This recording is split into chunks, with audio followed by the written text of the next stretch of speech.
I'm sorry. We, You're right. You're right. I take accountability for my mistake. That was my mistake. But we're back. You know what I'm saying? We want to talk about we was on that Packers Bills game, the Bills at the Packers, and you was just talking about the Packers running game. So go ahead, yeah. keep going. My apologies for the interruption.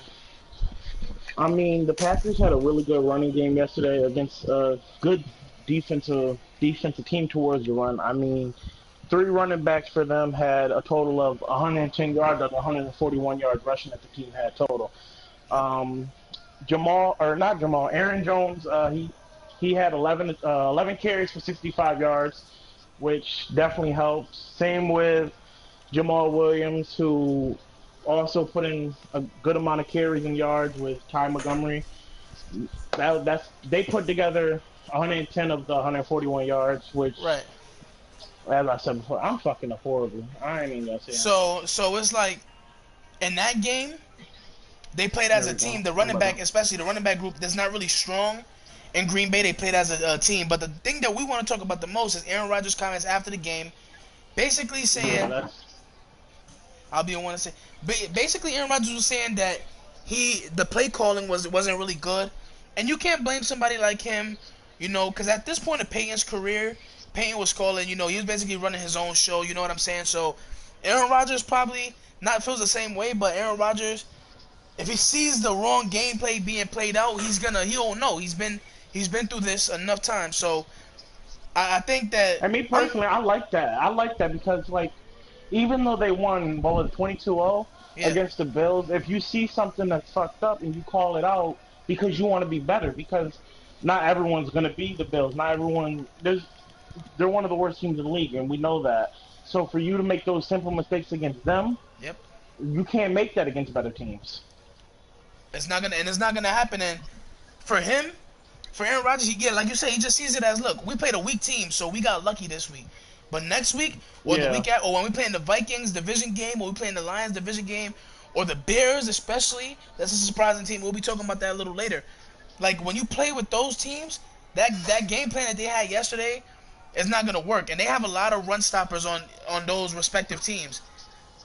So like, and yeah. Aaron Jones, no offense to him, but he's like lower echelon running back. Same thing with who was it?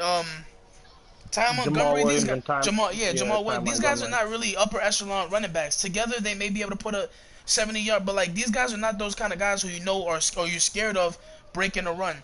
So really, Yeah, it comes down to So really, it comes down to just playing consistent ball and throwing the ball to where Aaron Rodgers is comfortable. You know what I'm saying? Truly, they have to play like that for them to win this division. Coming in, the Vikings they probably thought that the Vikings were their only competition in the division. And look at the Bears. The Bears have surprised a lot of teams early on, a lot of people early on. So they got to get their act together. Aaron Rodgers, yeah, he's still a little nicked up in that knee, but you want to play. If you put yourself out there, don't be a hindrance to your team. Play your best ball. And like David said, I'm not impressed with Aaron Rodgers this year, and I expect to see a whole lot more from him, and I expect to see that coming up. No, Aaron Rodgers definitely. has always answered the critics in his career, and I think he'll do it this time. And I'm even calling my shot, and I think they're gonna win a division over the Vikings. Still a lot of games to be played. They both have a tie on their record, so that's something where they match up with. The Bears are a sneaky team. We'll get to that. But what we got on our slate next, huh? Let me see. Next I want to talk about the Chargers game. Okay, okay, the How Chargers is game. team? Yep. I mean, they came out with a win. Luckily, if some people weren't injured, you never know. It could be different. But specifically this year, a lot of kickers have been missing field goals. I don't know why. hmm Like we were watching the game yesterday, and what was it? It was like a 37-yard field goal. And I said, the way this year is going, that's a deep kick. Yep. I forgot who we were watching, whoever It it was was. the I was making the joke, well, but we who seen was two it? missed field goals. We seen two missed field goals in the Chargers game alone. Caleb Sturgis Yeah, played no, really bad I yesterday. mean he missed two field goals and he missed an extra point. And the thing about the Chargers, Somehow they still managed to win 29-27, but you know what that's for. You know what that's about. When you win that game, when Chargers win game, you know what to point to immediately. No, not even watching the game. You know what to point to. It's Philip Rivers. Philip Rivers is the guy, bro. I like Phillip Rivers I is mean, the he started guy that game extremely slow. He started with a pick with a six. pick. No, yeah, he threw a It pick. was it a pick No, six it was or just no? It was it was just a a pick, pick. and it was an over deflection, but he bounced back, and that's important. He's a veteran, so I expect him to do that. You know, if it was a rookie, I'd be looking at him a little different. But he's a veteran. He's Phillip Rivers. He's expected to come back and answer those calls when they need him. But let's not forget about somebody who I feel has been underrated these last 2 years. Had a shaky start to his career, but Melvin Gordon. You know, he Yes, sneakily ran for 109 yards yesterday, and that's impressive. 159. Oh, 159. That's impressive, bro. And that's like sneaky good for somebody who went under the radar after his first year, where people was trying to label him a bust. You know, like, but as Traffic said, they missed Joey Bosa in that D line. They need to get some pressure because C.J. Beathard, you can't let C.J. Beathard beat you. You know what I mean? They don't have Jimmy Garoppolo. Any team missing their starting quarterback, with the exception of the Eagles from last year, should, like, they shouldn't be getting 27 points on you. And then the Chargers aren't a bad defense, even without Joey Bosa and Jason Verrett. They're not a bad defense. They're a solid defense. So I was a little surprised that they allowed 27 points. But man, kudos to Phillip Rivers, always making the right throw. And you know what made me a little bit nostalgic, and I think Traffic could empathize. Man, that Phillip Rivers to Antonio Gates touchdown had Yeah, that was me in my beautiful. feelings, bro, because that was such a connection that you see in every week, maybe 3 times a week sometimes. So and Antonio Gates has been injured the last couple years, and Phillip Rivers hasn't really been playing like crazy great, but he's been playing really good. But he's had Hunter Henry, so yeah, man, that Antonio Gates Phillip Rivers connection is beautiful, and I loved it. Just I Yeah, caution the Chargers to, well, they can't help it, but when they get Joey Bosa back, their defense is going to be 10 times better. Joey Bosa is that kind of defender, like, that he can make an immediate impact on your team, like Khalil Mack is. Maybe not as splashy as Khalil Mack, making those strip sacks and fumbles and sacks and stuff, but he's a great pass rusher, and the Chargers definitely miss him on that line. So, and yeah. then as for the 49ers, man, like, what's the problem? They're missing their starting quarterback.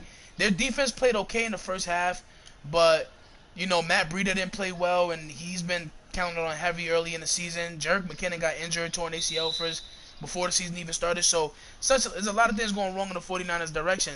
So then they still played hard yesterday. Shout out to C.J. Beathard. He had a sneaky good game too. 23 37, 298, 2 touchdowns, 2 interceptions. So, like, he made his mistakes, but if they can count on that kind of play every week, minus the turnovers, the 49ers shouldn't miss a step, because that's what Jimmy Garoppolo was giving them last year, and that's what he was giving them beginning of this year. So, like, shout out to C.J. Beathard for playing hard. And no, it's not easy coming into a backup role for somebody who just got a big extension. You know what I'm saying? For Jimmy Garoppolo, who just got a big extension, and, like, now you're not going to ever be the starting quarterback of the 49ers, and then you get into that role, and it's, you get caught off guard, but he played really well yesterday. I was impressed. But the better team ultimately came out with the win. And the Chargers need to start Yeah. closing these games out. So, now that's how I feel about the Chargers. They're a really good team. I think I they have mean, potential this year.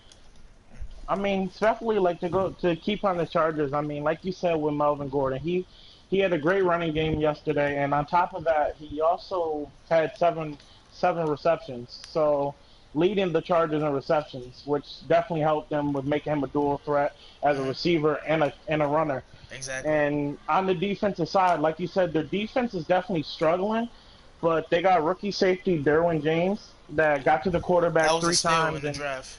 yeah, he played a big effect on defense last yesterday. I keep wanting to say last night every time, but Yeah. yesterday in the game No, against I the get it. 49ers, because like I said, he got to the quarterback three times, which That's is impressive. always going to be helpful to add the pressure, especially from the safety position. That's crazy. Well, see, my thing is with Derwin James. When I seen that he went so low to go to the Chargers, and like, well, I think that was 19 overall. And correct me if I'm wrong, Traffic, but when I seen that he went that low, I thought to myself, I'm like, whoa, like, that's a top 11 draft pick that I thought that he was projected to be, and that I thought he was gonna be. But much like the free safety position is now, a lot of defensive coordinators like to blitz that free safety. Trust me, because my team does it a lot too, and we get to the quarterback awfully a lot with that free safety blitz. when you got somebody as talented and as fast and has bursts like Derwin James, it's gonna be so not easy to get to the quarterback, but it's gonna make the job a little easier when you do decide to do safety blitzes, and it just shows how much they trust their secondary, even without Jason Verrett, that they're doing safety blitzes in general. Like Yeah, and then on exactly, top of that, even with those sacks he also got the game-winning interception. and that too, and So even he and played a Traffic just said huge it. part yesterday. Just imagine a secondary with Jason Verrett. This will be a Yeah. lockdown secondary. And now you don't know what you're gonna get out of Verrett because it's 2 years in a row with ACLs. So you don't know what you're gonna get out of him next year. He may not be the same player, you know. And I know a couple people who've been through ACL injuries and they don't return the same. So if he doesn't return the same, I wouldn't be surprised. But if he does, this secondary has a chance to be one of the league's best, and they can be locked down for real. Derwin James is a problem. Jason Verrett, you already know, no introduction to Jason Verrett. He's been a shutdown for a while. So, but the Chargers have got a bright future, and even with Phillip Rivers, they got like a 3 year window right now to win. And I think they can capitalize if they make the right moves in free agency and if their players stay healthy, which has been a problem these last couple years. So let's see what's up next. It was so Now many you want to good go to the games. next game? Yeah, it was so many. Yeah, I was about to get into one of the overtime games yesterday. Oh yeah, let's get it. With the Cincinnati Bengals and the Falcons. What, man? Anybody who watched that game, it didn't lack excitement. You was out of your seat, even if you weren't a fan of the Falcons or the Bengals. I think Andy Dalton has answered some critics early this year, and I told on last stream, Traffic was laughing at me because I said Marvin Lewis, you know, they're playing really good and they're playing real ball. And he's bringing them back. You laughed at me, and I know what kind of talent they got on this team. AJ Green is one of the best receivers in the league. If he's a top 5 receiver when Andy Dalton is playing well, and you see the key when Andy Dalton is playing well. When your quarterback and Andy Dalton played great yesterday. And he played great, but that just shows you, like, Andy Dalton can affect the whole team. So with him playing great, the team, more than likely wins. They have great defensive talent. Geno Atkins off that D line, 0 playoff wins in 12 years, and that's what we want to hope for this year. If you're a Cincinnati fan, that Andy Dalton can continue this into the playoffs. You know, that you can continue this into the playoffs. You know, so. But man, John Ross, the fastest receiver in the league. Andy Dalton has weapons on weapons on weapons. Tyler Eifert did go down yesterday on an ankle injury. Hopefully he's okay, but it looked really bad. I assume he'd be out for like 6 to 8, if not the year, just because it looked like it broke, it snapped. But other than that, man, Joe Mixon, a controversial college player in Oklahoma. You know, he got cited for hitting that girl. He's been playing really well. Joe Mixon has been playing really well, and I love to see the combo between Joe Mixon and Giovanni Bernard. They've been getting at it. So, and then Andy Dalton made some big throws in the end of that game, which is really impressive. But let's talk about how worried we are for the Atlanta Falcons, starting 1-3. Unlike the Falcons, play calling is looking a little iffy, but they do got a star in wide receiver Calvin Ridley. What do you think about that? I mean, I wouldn't even say, like, yesterday, I didn't really watch the whole game. I really watched the end of it with you, and I wasn't really paying attention because at the time my game was on, and I was really more interested in that game. That's a good game, too. We'll get to that. Yeah, that's another game we got to get to. But, I mean, from what I've seen, he didn't have a bad game. I mean, Matt Ryan did pretty good. Julio had an amazing game, and Matty. Yeah. Let me tell them about Matty, bro. Matty is such a good quarterback. He's so underrated to me, and a lot of people don't like him as a quarterback. But Matt Ryan is one of those quarterbacks who controls your offense. He takes your offense, he makes it better from jump, and he makes the throws he needs to make. And they could easily be 4-0, but a couple bad breaks here and there in their defense. They lost 2 of their best players on defense, and that's never good. They lost their starting safety and their starting linebacker. And that's never right. Deion Jones, and I don't know if you guys remember that Super Bowl against the Patriots, but Deion Jones killed it that year. He was in that game specifically. He was running sideline to sideline all over that Patriots offense. They're missing him heavy right now. That linebacker, there's just not a lot of short tacklers on that team, and the defense is looking really bad. But the Falcons could be really good this year. I just hope they can get it together, because that team is a talented team and they need to be in the playoffs, especially for the NFL. Just to see quality teams in the playoffs, that's essential for the NFL. So I hope the Falcons get it together. But you couldn't ask for much more on their side, except for defense on both, and that goes for the Cincinnati Bengals too. Yeah, offensively, especially receiving wise, the Falcons put on a pretty good game. I mean, they had two receivers and 100 yards passing or receiving, but it just wasn't enough to beat Andy Dalton and AJ Green when they got that little 13-yard Exactly. pass to Yep. win the game. But like at the end of the day, like we were watching that, and we even seen a couple of plays where Andy Dalton made questionable decisions. Yeah, for sure. I mean, there were some passes he definitely almost lost the game. You could say because It was in that they were last almost drive when they took the picks. lead. In that last drive when they took the lead, Andy Dalton made about 3 bad throws consecutively, and it had you Yeah, scratching your head, wonder like why are they trying to go for the deep like shot who's instead he of taking playing it in little for? chunks. Right, exactly. Yeah, he looked like he was Matt Ryan for a little bit, but it just when you have a little momentum, when you have that kind of push going into that in that quarter, and they've been playing really well. They've been playing really great football, I should say, and they've beaten some quality teams up to this point, and they knew they could win that game. AJ Green, of course, with the perfect route at the end, finding the soft spot between the safety and the linebacker. It was sexy. It was a pretty throw. Dalton executed, and that's what's important in winning games: execution. You can make a game plan. You could game plan on the team as you see yesterday with the Jets for 10 days. You know what I'm saying? But if you don't execute, everything goes out the window. And the Bengals did a great job of executing late in that game. And it's just sad to see Matt Ryan and Julio Jones lose that one because they play really well too. But hopefully they can start pulling out some of those games. And I'm just gonna call for it right now for the Falcons. They need a new offensive coordinator. Steve Sarkisian is not working there. He doesn't really call great plays that fits Matt Ryan, Julio Jones, Calvin Ridley's play style. You know what I'm saying? He likes to throw more short passes. A lot of that stuff. And Matt Ryan and Julio can be dynamic downfield. So, Yeah, as you like know, like that's another thing. How do you feel about? I mean, we're going into week 4 now, and Julio doesn't have a touchdown yet. it's crazy. And this is not just a 1 year thing. Julio had a lot of touchdowns last year, but a lot of them were not in the red zone. When they get in the red zone, that guy is a mismatch for anybody, and they need to make sure they exploit that mismatch. Every single time. Julio should have at least 6 touchdowns right now, the number that the rookie Calvin Ridley has. But you see, when you draw attention, Julio draws in a lot of attention. Sometimes triple team at some points. But they have somebody now, and Calvin Ridley and Mohamed Sanu also, that can carry that load when Julio is getting triple team. But it don't matter to Julio. Triple team or not, he's going to get 300, 100, 200 yards receiving every single game. And that's just Julio Jones. So that's how I feel about that. I'm not too worried. I think they'll get back into a groove. I think Julio ends the season with like 5, 6 touchdowns easily, if not more. But he's going to have a couple more touchdown games coming up. So what game we got to get into next? I know there's a lot of games that we I got to mean, cover, guys. There's so much stuff I to mean, talk you about. brought up, I mean, you brought up the Jets, so let's get into that one. Oh, man. I mean, Like, that's one that you had a lot of emotions flowing yesterday. You spoke heavily about it yesterday. I want you to let that emotion out now and talk about it now. Go ahead. well, let's talk about the Jets. Jets going to Jacksonville against a great defense, rookie quarterback. And just a little bit as a Jets fan, you expect more from what the team showed. Let's put the rookie. We'll talk about Sam Darnold, but I had a major problem with the defense. They played uninspired last night. No pass rush, letting Blake Bortles throw all day. And the thing about it is, Blake Bortles wasn't even making difficult throws. He was making check downs that go for like 30 yards after catch, and that's something we can't do. We have to be short tacklers.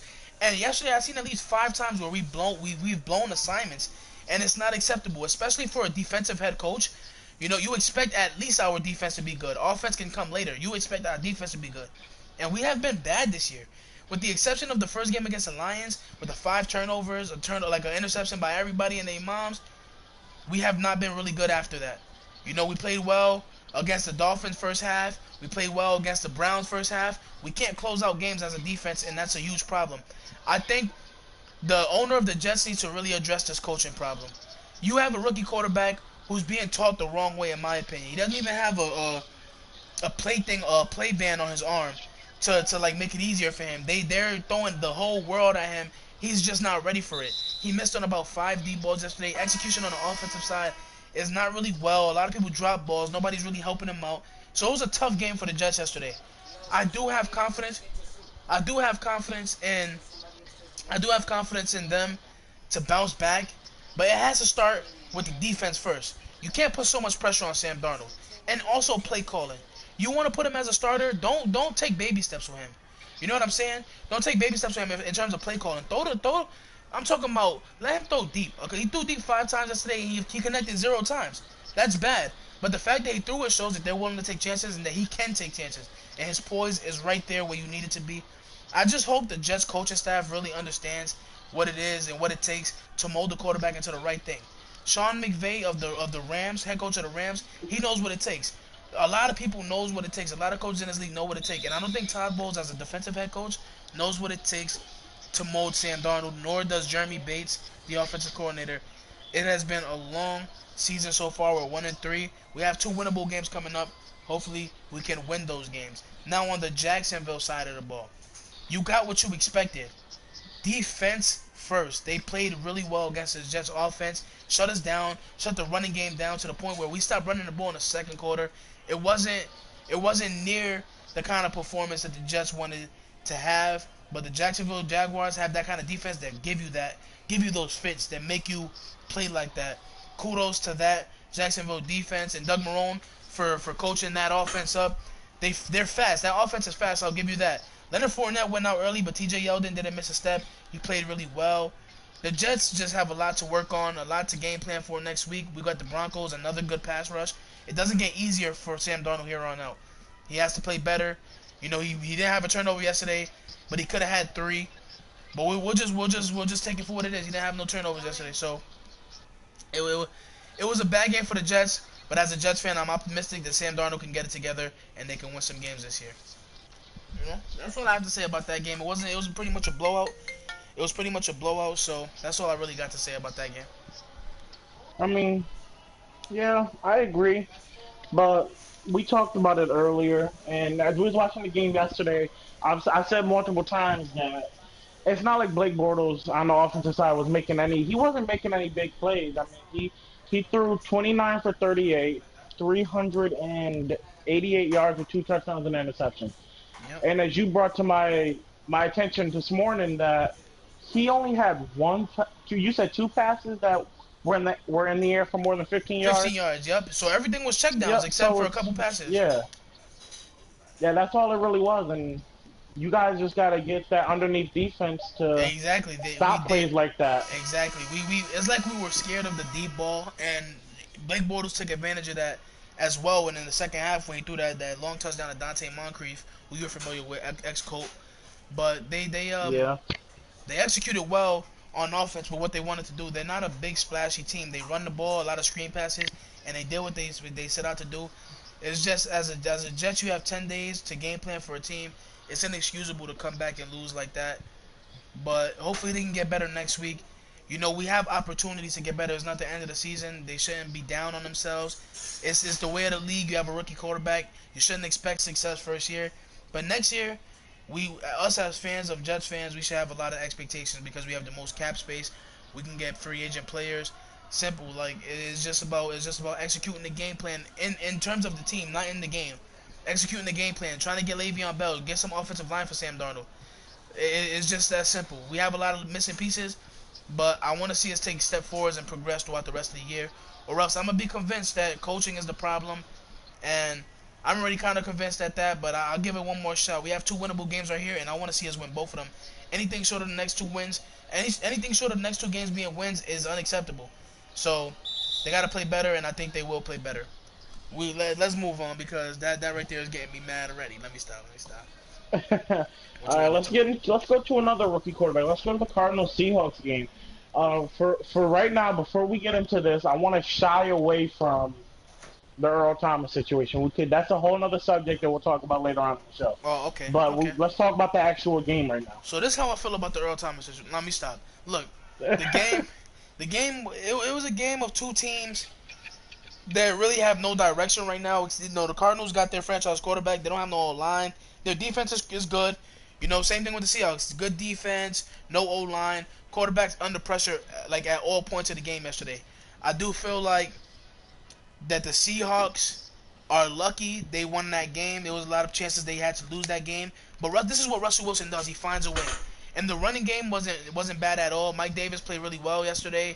You know, in replacement for Chris Carson, who was out with injury. And let's get to the rookie first. Josh Rosen played really well yesterday. He didn't make no mistakes. He had a touchdown, 180 yards, 15 to 27. He played really well yesterday. That's what you want to see. That's encouraging for the Cardinals franchise. The head coach Steve Wilkes, who's a defensive-minded guy, but they have a guy named Byron Leftwich on their sideline working with Josh Rosen every day. Byron Leftwich was Big Ben's backup in Pittsburgh for a long time. He knows the game well. He knows the position well. So I feel comfortable in the hands that they have Josh Rosen in. I think he's going to be a star in this league one day, and I think that day is going to come very soon. But the Seahawks played a better game yesterday. Mistakes aside, Russell Wilson has dealt with adversity through adversity through adversity the last 2 years, and even on Sunday, his tight end Will Dissly, rookie tight end, he's out for the year now. So Russ is losing options every day. Doug Baldwin's out, so he only really has Tyler Lockett, off the top of my head, who I can think of who really names out there who can produce. So, my man, Russell Wilson plays his heart out, and I think every year he should be in consideration for the MVP because he has no O-line. He does it by himself. He extends plays by himself. He's his own offensive line, his own running back, and his own quarterback. You understand what I'm saying? Like he has all those responsibilities for his team. I love the way the Seahawks came out, and after an 0-2 start, a win against the Cowboys, and then a win against the Cardinals, they're 2-2. You know what that means, bro? That's a sneaky 2-2 right there, and that's a 500 record. I think Pete Carroll should be ecstatic of where his team is at in terms of the record book, but I think he should really caution that team is not ready to compete against the higher upper echelon teams in the league, and they have to make some moves very fast in order for Russell Wilson to be successful. He has no weapons around him at all. I mean, you watched a little bit of that game, so tell me what you feel about it. I mean, yeah, me personally, I feel like on the Josh Rosen side, I mean, he, like you said, he threw 15 for 27, or what was it? Was it? It was something on those, 15 for 27. I mean, he was putting the ball on the money on a lot of those passes that were called incomplete. I mean, his receivers dropped a lot of passes, which I think that's more a part to blame for that. I feel like he played individually. I feel like he played a great game, and if it was a one-on-one game, he could have won that. But it's not, and his team has receivers. They gotta complete the passes for him. Like once he gets it there, they gotta catch it. And that's just not what happened yesterday. Absolutely, and it doesn't hurt to have Mr. O Reliable. We was just talking about him in the last stream, Larry Fitzgerald, who he seemed to go to a lot when he was under duress. So that's always key. Yeah, but he even dropped a couple passes yesterday. And that's gonna happen. Larry Fitzgerald's not perfect, but like I said, you gotta get used to ball. You gotta get used to ball speed. You know what I'm saying? Of a new quarterback, Larry Fitzgerald probably hasn't had a lot of reps, with Josh Rosen. So, it's a process getting used to a rookie quarterback. Unfortunately, this is Larry Fitzgerald's last year, and I'm sad to see him go like this because the team is not gonna compete this year. But I wish he would have stood for another year or two because in 2 years, Josh Rosen is gonna be a problem, and I think next year he's gonna be a real problem. But in 2 years, he's gonna be a big problem for the NFL. He's gonna be really, really good. I assume that Larry Fitzgerald will be out the year. I don't think he's gonna go back. I don't think he's gonna go back on his retirement plans, but I wish we could see Josh Rosen and the Larry Fitzgerald connection because that's gonna be lovely. Yeah, I agree. That'd be beautiful. I don't really have much more to say on that. I just feel like I really feel like Josh Rosen. I don't think he should get a lot of heat for that game.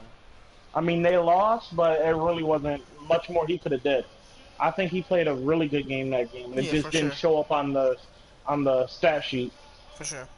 And you're right. It didn't show up on the stat sheet, and even it did really. Anytime a quarterback has a turnover-free game, that means they thought about every decision they made. They went through their progressions. They didn't make bad throws. They didn't take any crazy chances, and that's what you look for in a rookie quarterback. Sometimes and another thing is, I was about to say another thing is like you always say, Josh Rosen showed poise yesterday. He showed it very well. It's incredible. That's poise. Like you said. That's what you like to see when you look at these rookie quarterbacks because under pressure, that's what they need to do. Exactly. You usually see this group of rookie quarterbacks specifically, and we'll get to Baker later because that's a big topic for us. This group of rookie quarterbacks, they're cut with poise. Sam Darnold has enormous poise. Baker Mayfield has poise. Lamar Jackson just having to come in the game in big plays like he did yesterday. That's poise. You know what I'm saying? Josh Rosen, he looked poised, and for Sam Darnold and Josh Rosen together, they're playing behind bad O lines. So to have poise when you have a bad O line, that's impressive. And I just love to see quarterbacks like that because that's a really underrated factor going into the draft process. How mature can he be? How what's the how can he handle the big situations? And it don't seem too big for any of these quarterbacks. It don't seem too big for Baker especially. It don't seem too big for Sam. It don't seem too big for Josh Rosen. Maybe Josh Allen a little bit got a deer in the headlights look sometimes, but he's even impressed me in some of his games. So like I said, it's a process with these rookie QBs, but I think Josh Rosen is off to a good start in his first start, and I expect to see a lot more from him in his illustrious career that I presume he will have. We can move on to the next game. Let's talk about a quarterback who tore up the stat sheets yesterday. If David we're talking wanted about me the to same talk. person, that's where I was gonna go to next. I don't know. Who are you talking about? Go ahead. David actually asked me to talk fantasy, and whoever had him as their starting quarterback for fantasy is a very lucky man. The Bears and Mitchell Trubisky handled business against Tampa Bay and the Buccaneers. It was a crazy. I'm gonna let you get to it first. I'm gonna let you get to this one. I mean, no, you go ahead. He wants to hear you, especially when it comes to fantasy football. That's more your speed. Oh no, it's not. It's not about fantasy. It's not about fantasy. I'm Oh, just saying like they would have been lucky to start him if he was playing fantasy because he had a monstrous game. So like, I mean, well, I'll get to it first. I'll get to it first because Mitch is my guy. I've been watching him since NC in they North go way Carolina. back. Yep. I didn't know that he was gonna be good in the NFL. In fact, I had my doubts. In fact, I was leaning toward he wasn't gonna be good in the NFL. I thought the Bears traded way too much to get him, and they traded way too much. I didn't think they had to go that high to get Mr. Trubisky. He wasn't a crazy name coming out. In fact, that was one of the worst draft classes for quarterbacks in the last couple of years. So, but he played well yesterday. 5 touchdowns in the first half against that depleted Buccaneers defense, missing Chris Conti, the stiff arm recipient from Vance McDonald. He How he you get injured off a stiff arm? no, he didn't. He got Oh, injured over that's something else, but the stiff arm contributed to his confidence being shot. He plays a really good safety position, and without him there, they're lacking a lot in the back end. Mitchell Trubisky took advantage of that. But I want to stress this about the Bears: their defense is great, but let's not understate what they did at the wide receiver position this offseason. Taylor Gabriel out of Atlanta, Matt Ryan and him had a perfect connection. He's bringing that same kind of energy here. Allen Robinson, he was in Jacksonville, never really had a quarterback to get him the ball. I know one thing's for sure: Mitchell Trubisky can throw better than Blake Bortles, and he's seeing that right now. Trey Burton, he threw the pass to Nick Foles in the Super Bowl last year. He's a good hybrid. He's not a tight end. He's not a wide receiver. He's just kind of in the mix. And he caught a touchdown yesterday. He's good for Mitchell Trubisky and his safety route and his safety valves and knowing who to throw to when you're under pressure. And then let's talk about the backfield: Tariq Cohen and Jordan Howard, 2 guys who can run the ball, so good, and they run with success all the time and run with grit and heart, and they run really fast. But let's get down to it, man. The thing that wins them games every single week is defense. Knowing that you have that defense behind you as an offense gives you a security blanket. You can make a mistake and know Khalil Mack is going to rush that pass to the next play and can possibly get you the ball right back. Having that feeling as an offense and as a team is so great. Knowing that at any point your defense can force a turnover. The Buccaneers look trash. They looked horrible yesterday. They looked worn out. Ryan Fitzpatrick, he came back down to earth. He was showing really his true high. colors and Yeah, stuff. yep. I'm telling you, and I knew it was gonna happen. He came right back down to earth. He's the backup again. Everything's all good with the world. But Jameis That Winston nigga's came wearing in. his normal clothes to the post game conference and everything now. He No ain't taking Cuban nobody links else no stuff. more. You feel me? No Cuban links no more. He came back down to earth wearing his flannel shirts and his little khakis. You know what I'm saying? But Yeah. when that was bad for the Buccaneers. But the good part was that Jameis Winston came in and he threw an interception on his first pass. Turnovers is a problem for the Tampa Bay Buccaneers, and if they want to win, they're gonna have to limit those.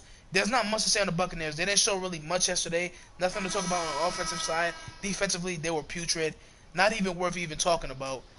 The Bears, Mitchell Trubisky, an up-and-coming star. I see him doing this for a lot of years, just having that defense behind him. Not the most talented quarterback, doesn't have the best intangibles, but with a defense, any quarterback can look well, and I think Mitchell Trubisky is reaping the benefits of that Chicago Bears defense led by Khalil Mack. You have anything to say about that? I feel like he showed potential. That's first and that's the biggest thing I think he did yesterday. Yeah, exactly. With 6 touchdowns, the defense didn't score the touchdowns for him. They got him the ball and they made it easier for him, but they didn't score the touchdown. They didn't. They sure didn't. But and you expect from a second-year quarterback to struggle too. You know, it's not always gonna be sunshine and rainbows, but what he did yesterday was a offensive onslaught, and he has receivers to do that. He has running backs to do that. And I want to say this Bears team is really slept on, and I can see them win. I can see them winning their division, you know, by some crazy chance, and I can also see them as a wild card. But I think some way, somehow, the Bears and Matt Nagy, that head coach, he's given them a new identity. I think they get into the playoffs this year, and I think if they do get in the playoffs, whoever faces them, that's a real scary wild card because they have a defense to win games. Nothing new for the Bears. The '85 Bears, one of the greatest defenses of all time, they have a defensive identity in Chicago, and I think they're gonna do really well for the remainder of the season. They've been playing really well so far. 3-1. That's a great start for Chicago. I mean, especially, I mean, just to add on to yesterday, Mitch, he also set his career high for rushing yards in the game. He had 53 rushing yards on top of the 6 touchdowns. That's crazy. 54 passing yards. I mean, he did put together a great game yesterday. But like you said, all of that is to credit to the defense and having his ball back and knowing, and it's just such a security blanket when you know that you can turn the ball over. Not that you're gonna turn the ball over, and not have to worry about it. But if you do, you know you can have a chance to get the ball back, or your defense is gonna get a stop. That's such a security blanket that any rookie quarterback or second-year quarterback needs or wants, ideally. I don't think he follows up this performance with another performance like this. I think this is kind of a once a season or once every couple season type performance. Yardage wasn't crazy. He played an efficient game, and that's what matters when you're a young team trying to win games, playing efficiently. Yeah, sure it wasn't the biggest game. It's just that he had 6 touchdowns, and that's the most 5 of them came in the first half. So that's just ridiculous. That's ridiculous. It was a good performance. And you wonder, because they was up by so much, so they started running the ball heavy. You wonder if they gave him a chance to throw the ball in the second half, how many touchdowns he could have finished with. 5 in the first half. The defense didn't look like it was getting any better. He did slow down in the second half, though. He did slow down, but like you said, it could be a part of the fact that they started running the ball. Yeah, any decent coach knows, like, if a team is down bad, you don't gloat. Because I don't even think you got to be decent to know that. Exactly. It's just the unspoken rules of football. None of that. I'm better than this team, or I'm gonna run up the score. That's not how you do things in the NFL. We're a classy league. The NFL's a classy league. You don't do that glowing. So I respect Matt Nagy and the Bears staff for taking their foot off the gas and slowing things down. I just wonder, you start to wonder, how much touchdowns would he have had in the second half if it weren't for the run game, the team being so run heavy because of the lead. And then maybe he could have hit 7, maybe he could have hit 10, you never know. But, he's on my QB watch this year, so I'll be watching very closely to see if this performance is legit. Unlike Jared Goff has shown me a lot more than just this performance, so that's why I was so quick to put Jared Goff in my elite category for quarterbacks, but we'll see about Mitchell Trubisky. He needs to give me one more year of good play, including this year and next year, and maybe I can look at him as an elite quarterback. But let's get on to the next game. What game do you want to get into next? We'll get into your game. We haven't done your game. I've been excited to hear what you got to say about the coach all day. It was a controversial call at the end. I want to hear your thoughts. Yeah, towards that, I mainly just want to talk about that call. I mean, going for it on 4th and 4 when it's tied up. I mean, like Andrew Luck and the head coach said, we're not playing the tie. That's not. Who goes into a game like, yo? I can't wait to tie with these guys. I know we might not win this game, but hopefully we tie. Right? No one does that. Right. Like when you go into a professional game, they're all professional players. They all have confidence and they all want to win. It's like. And that was a winnable game against a team that was 0-3. Mm-hmm. I mean, we had Andrew Luck, who had the high hands at the time before he threw that pass. He was 40 for 61. Man, and he just came off a drive where he forced overtime. So it's not like that was a stupid play. Like if you look at the surrounding facts about before the pass, it's like that to me it was the right call. If anything, the pass was a little off.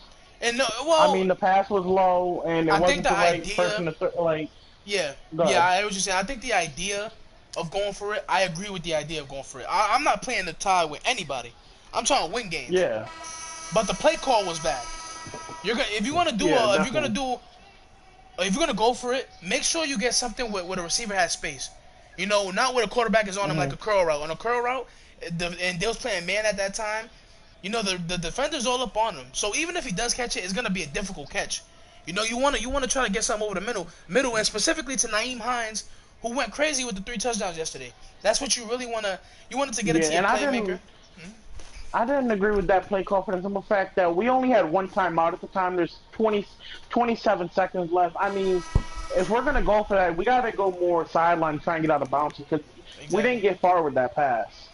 You know, that was a bad throw by Luck, but I'm not gonna blame him for one throw. Yesterday he played exceptionally well, and especially when it mattered most, try to get the game into overtime. The 2-point conversion was huge. Andrew Luck saw the field. Like, I know he can see the field. The smart quarterback he is, it showed yesterday. He was throwing balls all over the place on that Texans defense, who star-studded with Davian Clowney and J.J. Watt. A lot of great defenders on that team. Them two got to the quarterback. They hit Andrew Luck a combined total of 4 times. So it's not like that was an easy game for him. Or that was funny as hell. But nah, it's not like that. The defense wasn't good enough. It's that he's just a better quarterback to me, anyways. You know, that's my team. I'm gonna be biased about the situation, but he just showed that. Well, clearly than Deshaun Watson. I mean, clearly Sam Darnold. I don't know. Hey, clearly. You say he better than Sam Darnold? He better than Sam Darnold. Well, what do you mean on who? On who? Talk to me about it. Is he not better than Sam Darnold? Or Darnold? I said Darnold. Is he not better? I mean, he's not better than Sam Darnold. This is what I think about that.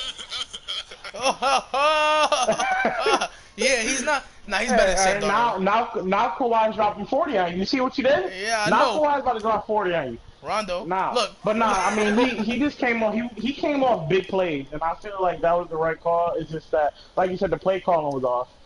Yeah. They could have made a way better pass, and it definitely didn't help seeing that our best receiver, being T.Y. Hilton, got injured twice.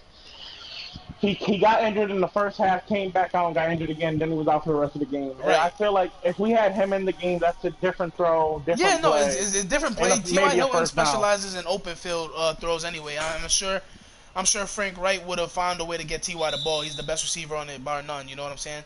But yeah, you know, running game is not great. You know what I'm saying? You guys don't have a really great running game. You only have one really good receiver. Your tight end's decent.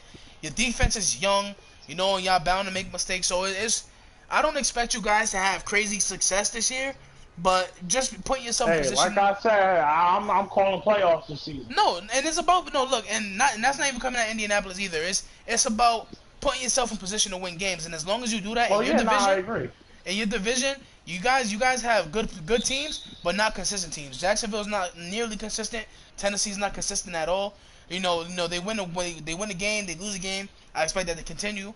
You know what I'm saying? So I think the Colts have a good chance. And I think we could easily take. I think we could take the next one against the Texans, take the 2 against the Titans, and take 1 against the Jags. I think that's easy. And that's realistic. I think that's more than doable. Yeah, that's realistic. I mean, because especially with the Titans, they're not really an offensive team. I mean, they definitely showed that they were yesterday. Yes. That's another game we got to get to, but that's one I can't wait. I mean, I don't really see them as being a huge offensive threat. Yeah, no, they're not a crazy more of offensive a defensive threat. Team. Right, they're not a crazy offensive threat, but they do things well. You know, they play their part when they play defensively. They play amazing. Offensive line is great. So that's something that Tennessee has. But I think Indianapolis, as long as you play to win, as long as you continue to play how you played yesterday and keep yourself in games. Andrew Luck played, he played so good yesterday, and it made me kind of happy. Yeah, that's definitely by far his first game where he actually went off. That's his best game by far this season. And it wasn't though. It's just the one you seen. You know, it's the game you seen, and you looking and you seen the kind of throws that he can make. Andrew Luck is that kind of quarterback. Andrew Luck is an elite quarterback. He's just been injured. Watch when he gets some of that rust off. He's gonna be so good again. Yeah, I can't wait. And that's why I think, like I said to you and Tyler yesterday, the next time we play the Texans is Week 14. That's a blowout. I'm saying it now. I'm calling it. It's a blowout. You calling it, and I'm not believing it. But I think you guys win that game. I don't think it's a blowout. I think Houston got good defense. Deshaun Watson is getting into his flow again. Listen, bitch. We gonna show. Nah. I want that same energy in 2 weeks when we play y'all. That's what I want. The same energy. But all I see is W for me and for my Yeah, team. for us. Thank you. We're gonna win. Look, Thanks. shut up, shut up. Sorry, now let Nah, me stop. but yeah, the Colts they played well yesterday, well enough to win. Just a bad call went the other way. Could have easily been a tie, but nobody's playing for ties. We play for. In fact, ties make your record more difficult, make your playoff berth more difficult. Everything about a tie, and I know it sounds crazy. You never want to lose. You'd rather tie, but I I think it was mean, better it's for the definitely loss. different against a divisional team. Well, a team in your division for the simple fact that you can always take the next game. But at the same time, like you said, no one plays for ties. That's some Exactly. bitch shit. We don't do that. We don't do that over here. We win unless you're the Jets. No, no, yeah, unless you're the Colts too. I don't. So I'm let's about to say get. we ain't win. I think we have one I more don't game know if what I'm you're not talking about. mistaken. That's Tennessee versus Philly if I'm not mistaken. Yeah, Oh, and yeah, the Dolphins versus Patriots. That one's gonna be a quick yeah, review. Let's get to the yeah. let's No, let's get to let's do. No, Dolphins no. Patriots Okay, first. we got 3 games left. Actually, let's do Patriots first, then do Eagles, and then we got to do the Browns.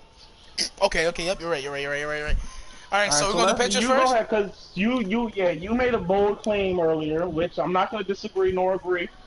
You said that Tom Brady's on the decline. You never elaborated on that. I want to hear you put detail on that right now. Look, I've been waiting my whole life to say that Tom Brady's on the decline.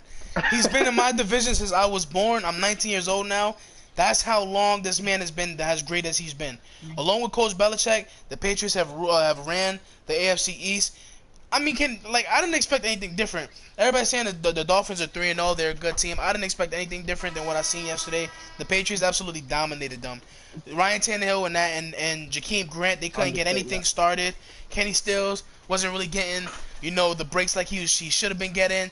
Like the routes he wasn't running routes like he should have been running. Everything just seemed off yesterday, and Tom Brady feasts off of that. But Tom Brady, in a winning effort through 2 interceptions, unlike him, he protects the ball very, very, very well. It's rare you see him throw an interception. He throw. Obviously, all quarterbacks throw interceptions, but it's rare you see Brady do that. Brady did. Yeah. I kind of see a little bit of his ball speed declining. And even though he keeps his body right, nobody beats Father Time. Father Time is undefeated, so I think Brady is on the decline. I don't know how long he got. Maybe he got a year, maybe he got 2, but sooner or later he's gonna come back down to earth. And I think when he Well, he does, said he the planned Jets. 4 to 5. I think when he does come back down to earth, I think the Jets are most well prepared to take over the AFC East. Let me not jinx it though, because anytime I'm happy, somebody finds a way to ruin it. Go Sam Darnold. Like the Jets. Shut up. That was it. I mean, the Dolphins played, Yeah, trash. They played trash balls. What we expected. If you know the Patriots. the only Yeah, the only thing I wanted to add to that is literally that with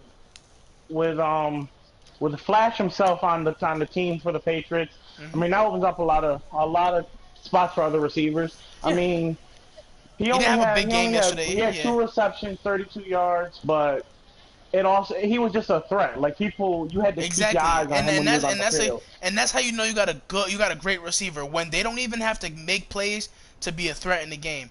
I think that when Josh Gordon and Tom Brady get acclimated together and they get a couple more repetitions in, I think they're gonna be a deadly duo. Josh Gordon has been the best pickup by any team to me this year. I mean, in terms of trading and stuff, he's been the best pickup. The Patriots really lucked out getting him, and I think they did a good idea to get him because New England's not a big market. You can't fall easily into drugs over there. It's not people selling drugs on every corner, how it might be in Cleveland or New York or Cali. You know what I'm saying? So it's something that I agree with by Robert Kraft making that trade. All right, wait, hold on. That's gotta be the dumbest fucking thing I've heard on all 4 of our streams. This nigga said there's not trucks on every corner. Go ahead, just go ahead. This nigga is funny. Look, I'm not saying that New England doesn't. No, I know what you're saying, but it's just the way it came out. It's funny. Oh damn! No, what I'm trying to say. Playing. Well, okay, let me clarify what I was trying to say. What I'm trying to say is, I know what you're trying to say. They don't party a lot. The nightlife is not the same as it might be in Cleveland or New York or LA. You know what I'm saying? These are big rural areas. A lot of struggle, a lot of struggling places. So Josh Gordon could get himself caught up easily in those places. But Bill Belichick and the Patriots, they have a tight ship over there. No, I agree. It's just the way you worded it. He said, it was fun. So, I mean, Ty, everybody got something everywhere, but look, It's all good, bro. It's all good. Josh Gordon is under the leadership of Bill Belichick, who makes sure his players stay on the topic of playing the game, and that's it. So I think Josh Gordon is going to succeed in New England. I think that was the best place for him to go, and I honestly think that was the only place for him to go where he can honestly focus on football 24/7 and stay away from the street life and the drug life and all that extra shit. So I think that was a good pickup by New England. Let's move on to a better game, please. Yeah, let's go. Please. Let's move on to the Eagles and the Eagles and the Tennessee Titans. I want to talk about this one because Brett, you put this as an upset last week, and I didn't agree. Which I'm not saying. I'm not saying it was a bad, like it was a stupid. Like I didn't think it was stupid for you to pick the Titans last week, but I was like, listen, the Eagles got Alshon Jeffries back. And Jai played yesterday. They got their running back. Yeah, and they played good. I mean, and that shows through the first 2.5 quarters. The Eagles were up 17-3, and Marcus Mariota, whoever the fuck he is, put together 2 touchdown drives to bring them back into the game. And fourth overtime, which we all know what happened in overtime, they ended up winning the game from another drive put together by some guy named Marcus Mariota. Yeah, we don't know. Haven't heard of him since 2015. We don't know who that is. You know, yeah, I hear you, it was a tough game, and I don't feel like the Titans were the better team. I feel like they played harder. That's what it was, and that's what they needed. It was whatever team played harder, and they definitely showed that they wanted it more than the Eagles. No, and that's why they came out on top. And I'm gonna elaborate. The Eagles played well yesterday, but Marcus Mariota. They did. I mean, Carson Wentz definitely had a good game. Yeah, definitely. But Marcus Mariota made big time throws that you don't really see from him, and I was impressed yesterday. In overtime, a couple 4th and 18s or 4th and 13, like. And he converted, and that's big. Yeah, time. Especially on that 4th and 18. I remember that play. That was just a defensive breakdown. Like, I mean, you're playing deep. Like, how do you let a man get open when you're playing a deep coverage? Like, exactly. The safety just didn't keep his eyes on him. Yep. And it's a first down. It's 18 yards right there. That's what they needed, and that's what they got. And that's exactly what they got. And Marcus Mariota delivered in the red zone. Corey Davis, his biggest receiver, their first round pick from a couple of years back. And he threw a dot to Corey Davis, and I was excited to actually see Mariota, show us something that we haven't seen before. We know he has the running aspect. He's not accurate as a quarterback. He's not crazy accurate as a quarterback. Has a kind of a bright, he has a bright future, but I just don't see him. I didn't see him. Lonzo made that? Okay. Yeah, I didn't see him making big throws like that, but he surprised me yesterday. I'm sure he surprised his teammates a little bit, and I'm sure he definitely surprised that defensive coordinator and that defense of the Eagles by making some of those big throws they made. I was honestly truly impressed. I want to get to the Eagles though. I've been saying this is the offseason. I don't think they're gonna come back the same team. I don't think they are the same team, and I honestly think that NFC East is open for anybody to take it.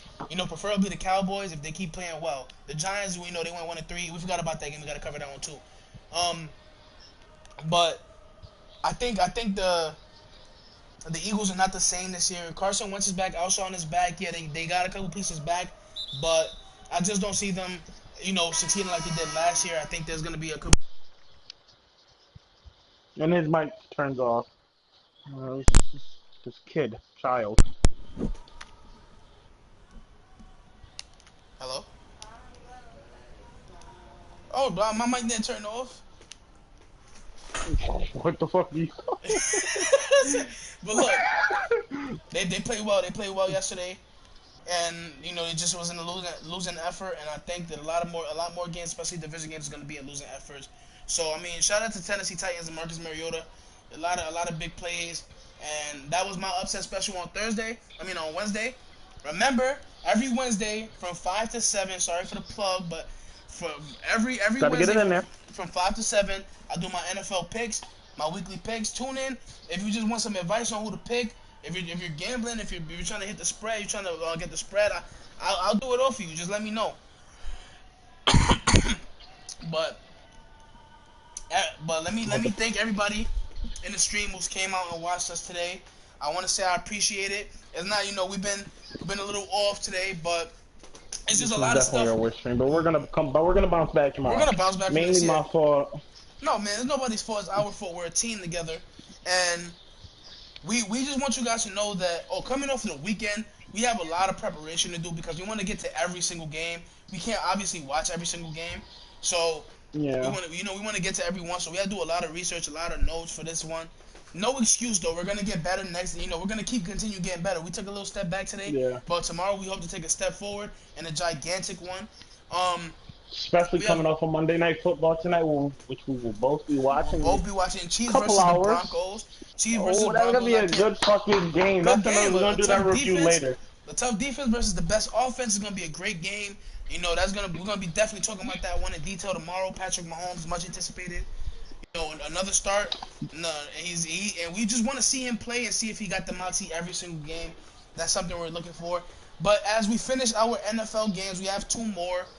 One of them being the No, that one Giants and the more. Saints. Oh yeah, Giants. Yeah, I forgot One about of that. them being the Giants and the Yeah. Saints. Yep. So let's talk about it. I Let's talk mean, about it. let's talk about that one. I mean, the Giants were very disappointing that game. I'm not gonna lie. I mean, Sure. and the only reason I say they're disappointing for the simple fact that in the first half they played a great, they played defense great, and I feel like they didn't continue that in the second half because the for the Saints have one of the all-time best quarterbacks in Of all time. Drew Brees, yeah, and Drew Brees has completed before this game he was completing like 80% of his passes, and he played shit yesterday compared to the previous three Which you games. usually see from him. Yeah, like that's not the Drew Brees we're used to, especially this season and the season before that. So Okay. I I feel like they got good pressure on the wide receivers and stuff, and it was same on both sides. I mean, Odell Beckham didn't get any like he got receptions, but he wasn't doing any damage in the first three quarters or the first like at all that game. Yeah. But Well. what Let me tell actually you. what ended up let me finish, right? Gee, fuck, you're always talking. Anyways, the Saints ended up winning the game because of their running back, and that was definitely the difference maker. He had three rushing touchdowns because Drew Brees ain't throw a lick. But yeah, I mean, it was a running game to the Saints that really ended up giving them the victory with great defense. That's what won them the game. Continue, Ray. You can go ahead now. You can. You No, can I'm talk. stop. Look, You there? The Giants. They're a very talented team that's missing a quarterback. I love Eli Manning. I've seen some of his greater moments. Eli I Manning don't. is a decent quarterback, but right now he's absolutely washed up, and he doesn't throw the ball accurately, and obviously the O line doesn't help, but when he does have time, you gotta hit your receivers. He doesn't hit them.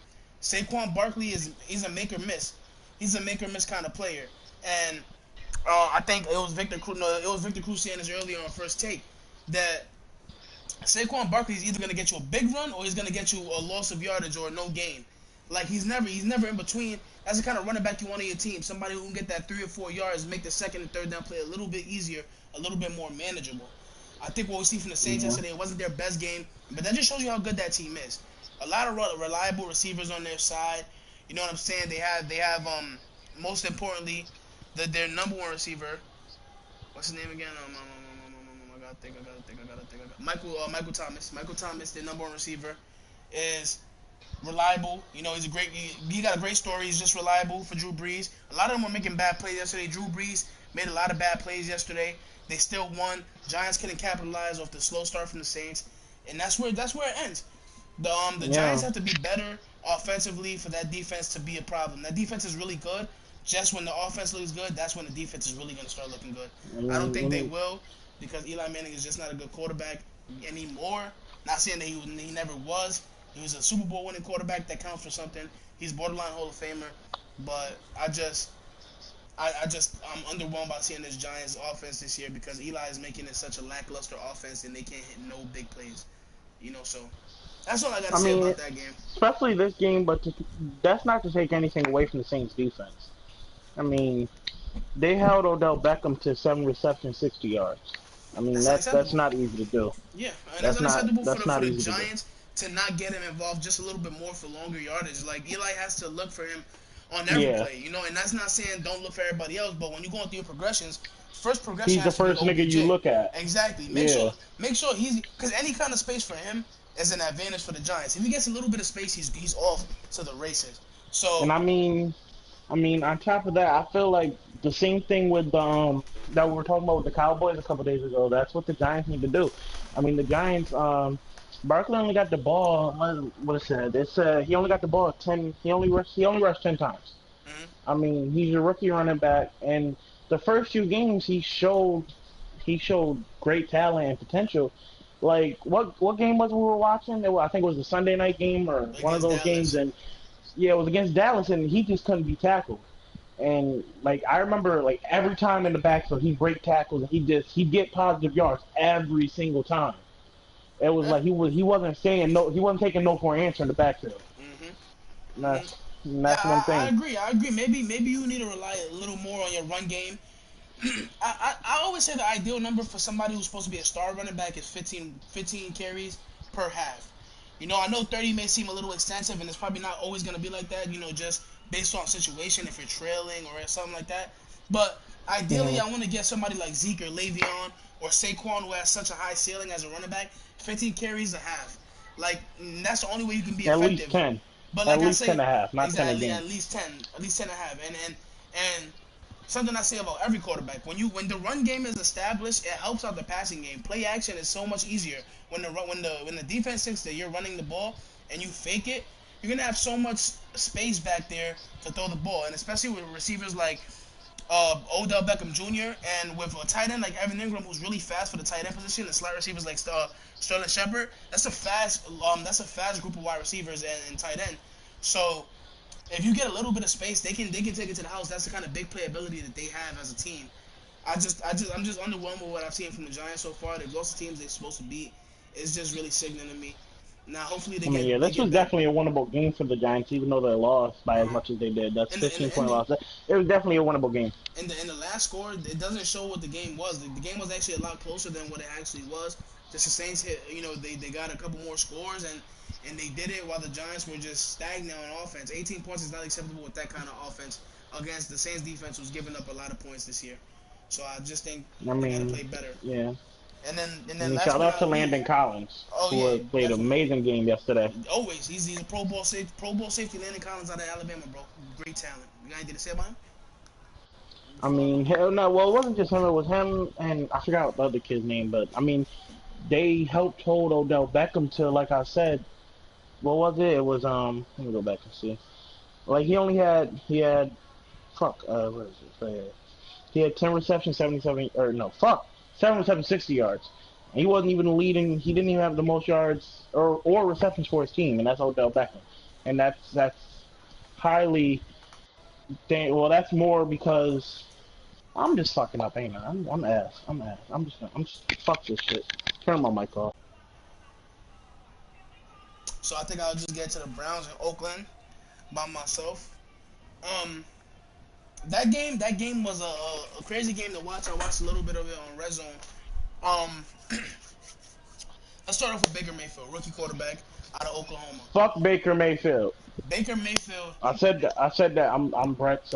he played I'm he Brett's mind. Baker Mayfield played well yesterday, and he did what I thought he was gonna do. He made the throws when he needed to make the throws, but just a little bit too turnover prone. The Cleveland defense didn't play well yesterday. Gave a lot of yards to Derek Carr, who's been kind of inconsistent throughout all the last year and beginning of this year. Um, just a lot of stuff in that game. There was to analyze, but I went through it this morning, and I seen some of the problems. Baker wasn't at fault for all of those touchdowns. I mean, for all of those interceptions and fumbles. But as a quarterback, you receive the brunt of the good praise when you win. So it's only natural that you receive when everything goes bad, you receive the blame for that.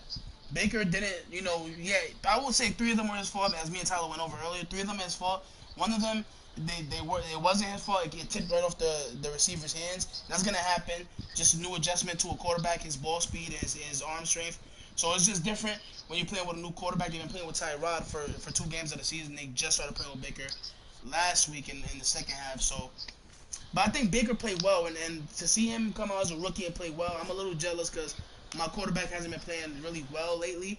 But Baker has, kudos to him in that Cleveland Browns offense and Juice Jarvis Landry, reliable receiver.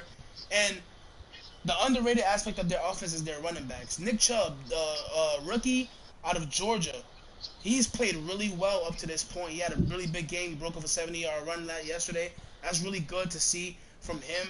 And his counterpart, Sonny Michel in New England, he's playing really well too. But and Carlos Hyde, who's been Mr. Reliable in San Francisco for so many years, they signed him this year as a replacement to Isaiah Crowell, and I think he's done so well, filling into that role. Hard runner, red zone threat, definitely.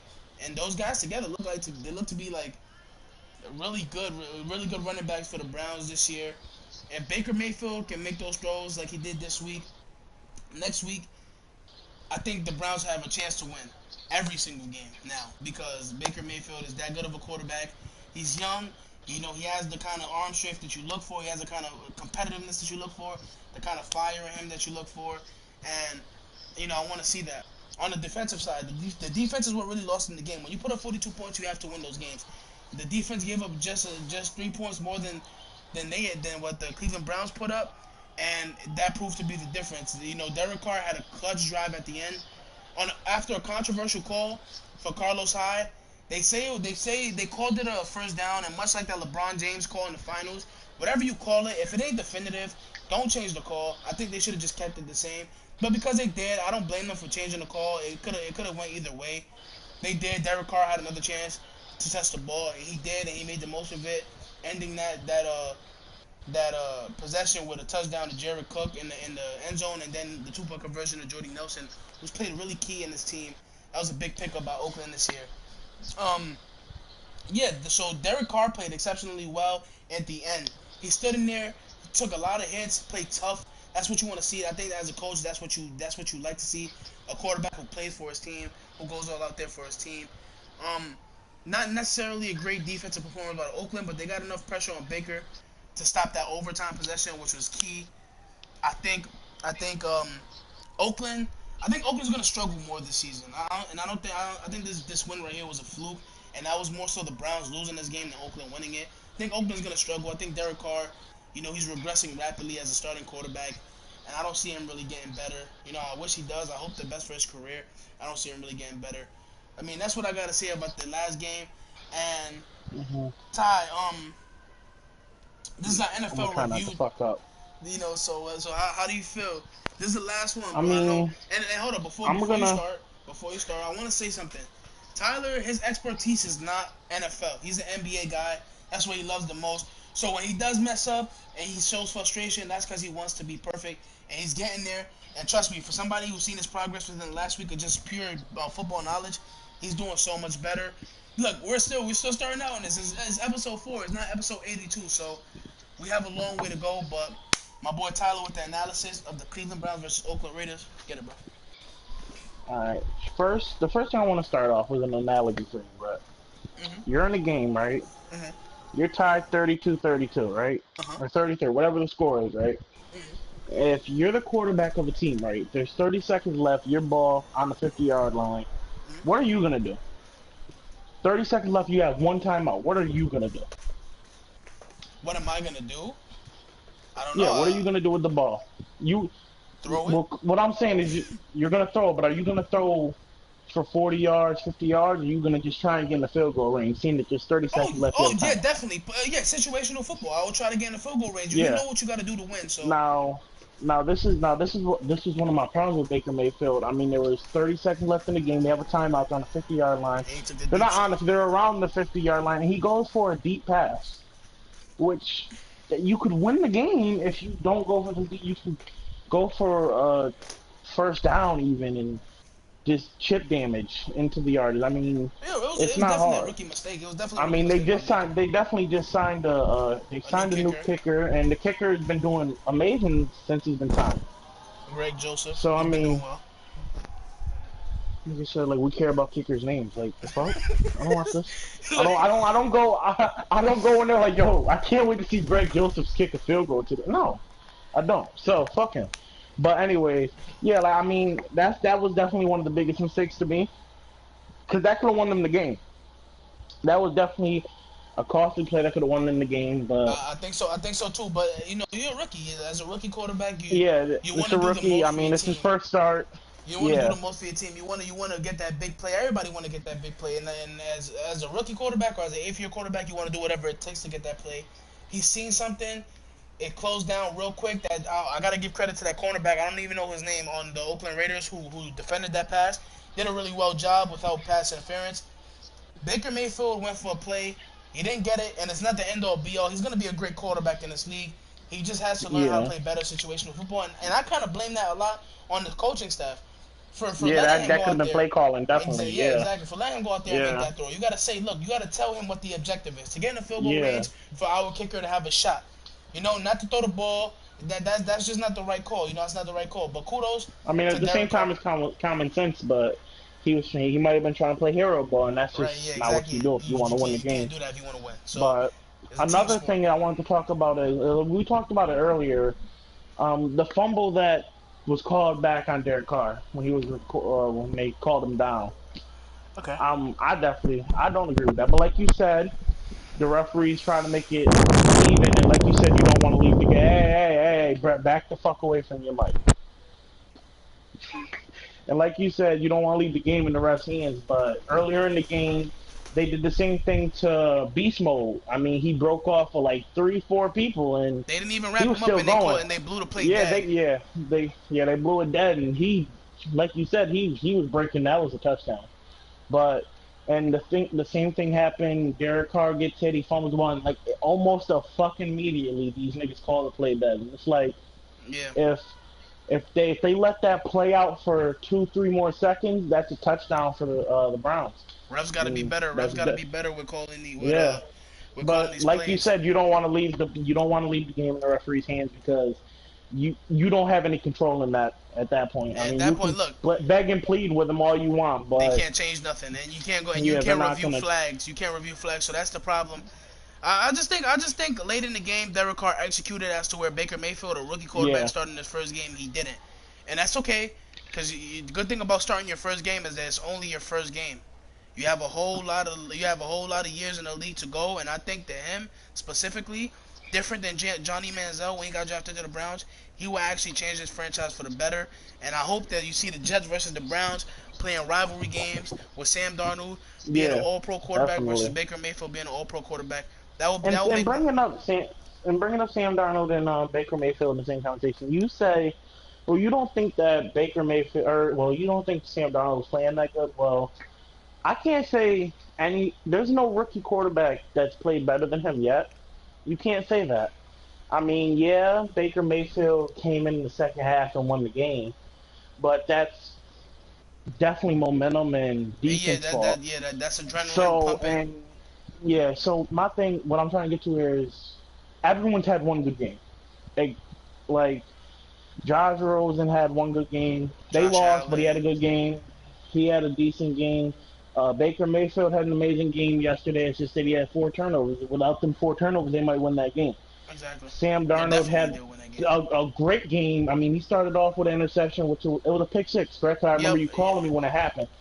He comes out with a pick six, and then you call me back like 20 minutes later, and you tell me how good he did, and they end up winning that game, blowing the Lions Boom. out by 30. Yep. And this is the same Lions that They beat the held Patriots last Tom week. Brady. Yep. Yeah, which is the greatest quarterback of all time in people's eyes. Arguably the greatest quarterback. I'm gonna say arguably, He's the but greatest. Accolades shut the fuck wise. up. Yeah, accolades wise. But my point is, everyone's still on the same playing field for me right now. I mean, we still gotta see more from all of them. It's only week 4. The season isn't even half over. It's It's only just one started. It's fourth. one quarter away. It's one quarter So started. So it's just and so yeah, yeah, I agree. And I think that for the league, off the games, for the league this year, we've seen a lot of exciting stuff. We've seen a lot of passing yards. A lot of people love to see passing yards. We've seen a lot of different things. A couple ties already, which is so rare. And I think that we got a lot to cover this year in sports. So I'm excited that we started doing this stream this year. So much exciting things. A lot of rookie quarterbacks. A lot of new storylines. Um, a lot of crazy storylines like yesterday with Earl Thomas. We're gonna get to that. yeah, we're gonna get to Just that still. yeah, I like mean, we got a half an hour left, but we're probably gonna stretch this one a little bit longer with the strong stories that happened yesterday, especially in football where Earl Thomas. exactly. Hey, So we could actually start talking about that right after I finish this. Make sure yeah, you like, comment, and subscribe. You know what? We don't fake our funk. We don't fake our funk. We're doing a pretty trashy job today. But that's the thing. Uh, We coming on here. You know, live. We're on a limb right now. We come on here live. Nobody else does what we do. We're doing a sports show live where you're susceptible to making mistakes. I'm talking about nobody our age with no qualifications and any communications and broadcasting. Nobody does what we do. yeah, We're doing this. We're like first to do this.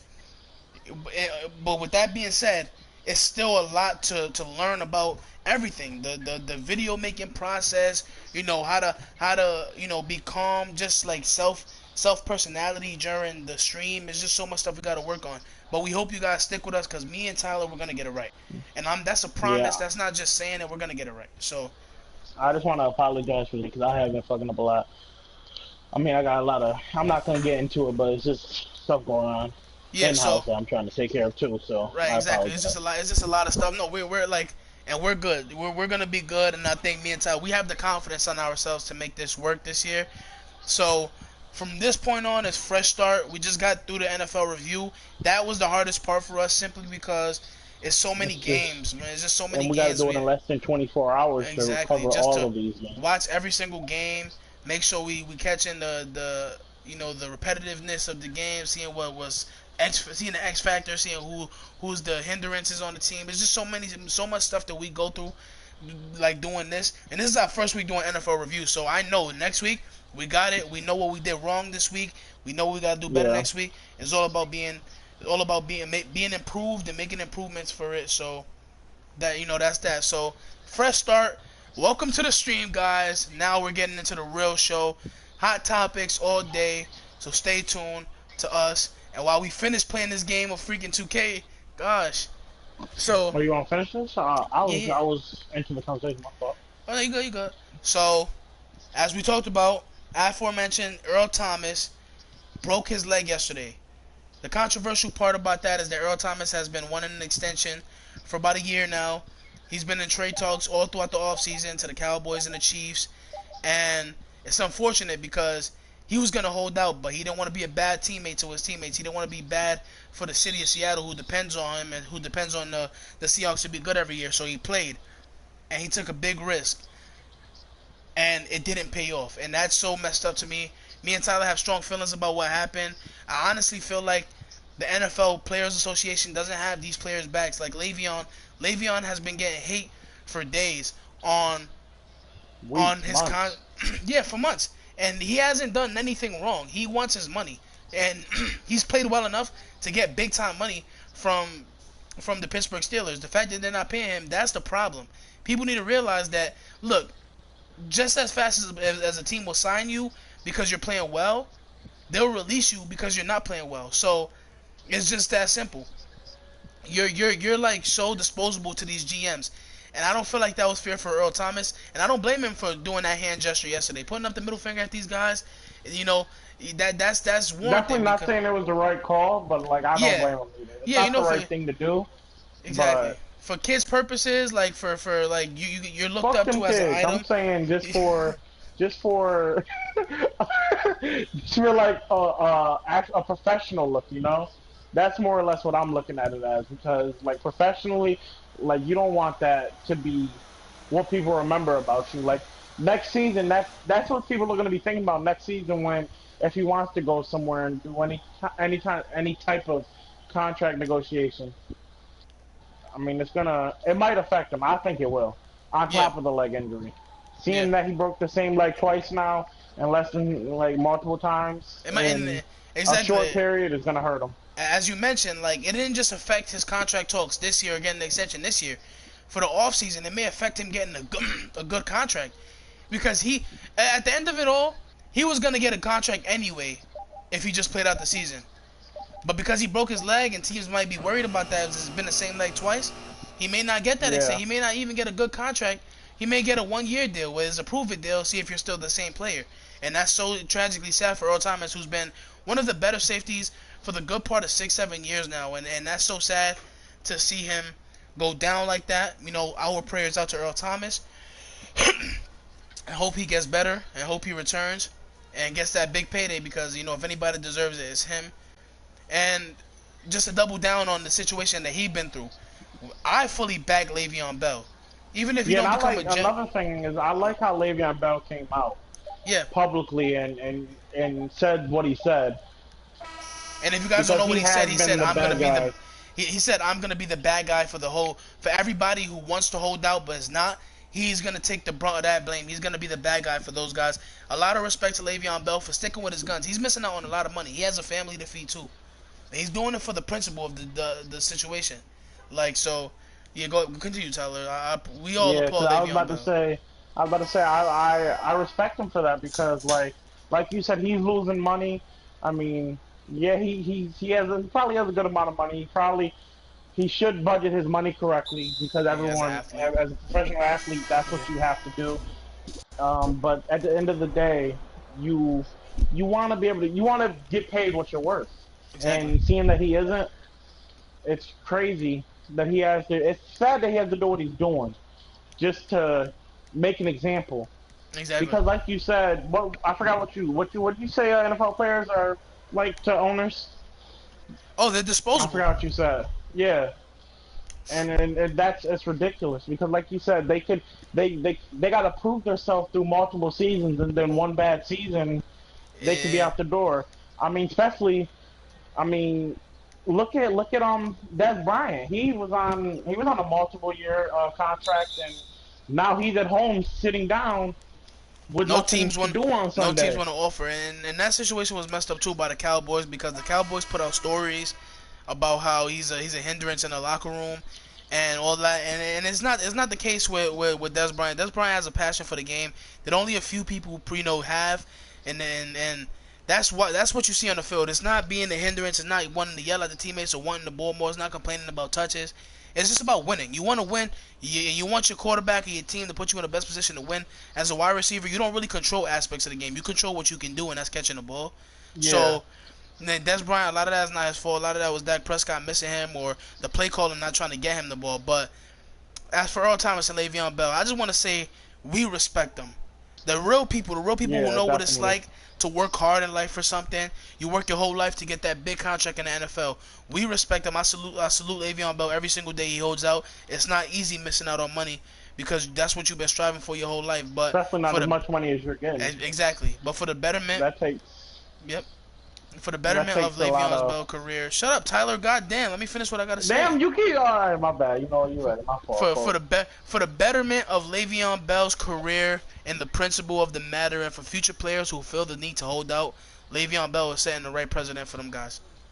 Go ahead, Tyler. You can fucking talk now. Now, my question to you is: do you think what Le'Veon Bell is doing is gonna work? Yeah, because he's holding out this year because right now he can't get an extension anyway. He will have to wait till March to get an extension. The extension period is over. So he's not Mm, gonna get an extension from any team. If any team trades for him, they can't give him an extension, which is that's probably why the trade hype is not so great around him because teams don't know if he's gonna run a re-sign at the end of the year. So yeah, that. But do I think what Le'Veon's doing is you said is it right? no, I said, do you think it's gonna work? Oh yeah, it's I gonna think work. he's right. Yeah, I think it's gonna work. You know who wouldn't? Any team who doesn't offer Le'Veon a max contract next year will be stupid. Like not a max contract, but the highest contract for a running back that you've seen. Todd Gurley, which was this year, made decent money. Le'Veon Bell should exceed that. Le'Veon Bell's the best running back and a top 10 receiver in the league. He does so many things well. He deserves that contract, and I think his efforts of holding out this year will give him that contract later on in the future. Hopefully, this offseason in March he'll be a Jet. We can only hope. So what? Yeah. So that's I think that covers all of our football topics, if I'm not mistaken. Yes. I That mean, is that there anything else that you specifically want to talk about? nah, football. It was a pretty dry week in terms of news. So not nothing else I Yeah, want it's to talk more about. of Other a game yeah, week. It was more of the games and just talking about that. Um, so let's get straight to it. NBA preseason kicked off this week, and yeah. the Celtics versus the Hornets. That was the first game that we seen. Gordon Hayward's first game back. Tyler actually did cover that on Instagram. He did say something about that. So I would like you to start here. Let me ask you the question. Do you think Gordon Hayward will get back to his form he was before he injured his ankle? I mean, me personally, I feel like that's gonna be more of a process kind of thing because he like the injury that he had, it's like such a visual injury to where like that could scare you, you know. Hmm. I mean, I wouldn't like who I forgot who got injured. Someone who was it? Let me think. I'm trying to think, but like that kind of injury can scare you to where you don't know if you want to do Jump any like anymore. aggressive play, Yeah, yeah, or PG, like jump and make PG's those kind injury. of PG. Yeah, he played scared after that happened. Yeah, exactly. It takes a while to get back into that where I'm a jump without fear of injuring myself again. Like it takes a while to get Yeah, back into that motion, that I mindset. mean, So and especially for someone like him, and I mean, he's been playing great. Honestly, if you ask me, coming off the injury that he did, I mean, definitely it's going to take steps to get back into it. Even he said that as of right now, he's not playing 100%, and he's missed literally a whole season. I think he got injured 2 minutes into yeah, 2 minutes the into the first game of first last game of season. last season, exactly. So Yeah. that was So a I mean, crazy. he literally missed 82 games. He missed the playoffs. He missed all that the off season, and now that he's back, it's preseason, and he looks good. I mean, he's gotten a couple chase down blocks. His first bucket came off a block of his, and he stretched the floor and he got back into the off the play and scored too, off a putback layup. So, I mean, I could see him going back to where he was, but next season I think he'll be more effective next season than he will be this season. I wouldn't even blame oh shit. I wouldn't even blame the Celtics for not starting because they do have a lot of talented players at the small forward position to back him. With Jason Tatum, you can even move Jaylen Brown there. Yeah, they have. I mean, they got They're talented at that small forward position or that forward position in general. yeah, yeah. I mean, they definitely can put someone in that spot and let him get a feel for the game first and come on in. Uh, That's what I would do personally. But yeah, go ahead if you want to say something, bro. no. Well, I want to stay on the Celtics though. Kyrie has looked really well coming off an injury himself, with dropping 20 in last night's game. Yes, yes. So, how do you feel like Kyrie will respond this year, coming off that injury and missing that I crucial playoff mean, series against LeBron?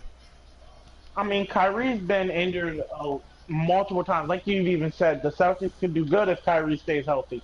So he's been injured, and he comes back every time and performs very well. Mm-hmm. Now, me personally, I feel like after last season, he is the best point guard in the league. I mean, offensively at least, definitely offensively, he's the most versatile player. He can shoot the mid-range, the three-pointer. He can go inside with anyone.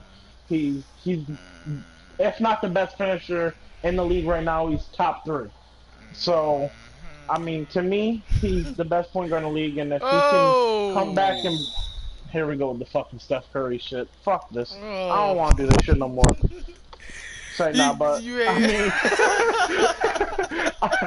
I mean, if he, like I said, if he comes back and plays somewhat decent, same with Gordon Hayward. He has the team and he has the backup reserves that can play good for him with Marcus Smart and Terry Rozier, who played amazing in the series against the Cavs and didn't come up with the win because LeBron James is one of the best players of all time and definitely the best player in the league as of right now. But I definitely see them or Toronto going to the finals this season. And it's going to be fun to see who gets there in the East. Well, this team are the 76ers and the Toronto Raptors. But go ahead. Coming off the dunk he just did and a beautiful front, forward pass, outlet pass to Rondo just now. Let's talk about the the LeBron Lakers. They looked really well last night and they play really well, and you can see the cohesiveness on offense and the passing with Rondo and LeBron. I mean, they have an abundance of play. But but just in general, we want to see those starters get good communication with each other and good chemistry with each other. And I think that they have an abundance of playmakers who can make plays at all times throughout the game. One being Rajon Rondo, who's been just one of the best passers in the league. Then you got LeBron James, who's been the best passer in the league, and then backing up Rondo, you got Lonzo Ball, who's been a playmaker his whole career. I think with this team, look, when I seen the starting lineup yesterday, and it was Rondo, KCP, LeBron, Ingram, and JaVale McGee, I was underwhelmed. I'm like, is this the lineup that they think is going to beat the Warriors? But any team with LeBron, if LeBron took that team to the finals last year, he can definitely take this one. And I think I see bright things for the future with LeBron. He looked well last night. He had a 3 from deep. Like I said, he's becoming a weapon from 3. He's becoming a real true weapon from 3, and I think he'll be a real 3-point threat this season. He can show a little bit more now that he has other playmakers around him. You know, how do you feel about Yeah. LeBron? I mean, definitely, and I feel like this postseason. I mean, he played like a monster last postseason. I Mm. mean, he hit game winner after game winner after game winner throughout the season and the postseason. He swept Toronto. He got past the Celtics in 7. And who else did he play in the first round? Forgot who he played in the first round, but he played the Pacers, and that went to 7. Okay, But breaking I mean, news. Breaking news. let me look at my phone. Let me look at my phone. Le'Veon Bell return expected week 7, so he will come back to play this season. It's a little surprising to us as we was just giving him praise for holding out, and I hoped he had Fuck continued him. that. But at the end of the day, your money is important. You have a family to Yeah. feed. He needs his money. I get it. We get it. But I want to say something. If Le'Veon does get injured, David Gilbert, fuck. Look, David, we understand you don't like Le'Veon anymore or whatever, but you got to get used to liking him Yeah, I because want when he to. This is returns, gonna be fun to see. That's gonna be something fun to because see. I can't wait till he comes back because he automatically boosts your teammates. He has to come back Yeah, but at for the the same credit. time, I mean, the specific people that talk shit about him while he was holding out, being the offensive line, that's tough. The people that got a block for him are the ones that were the more vocal players, I'd say.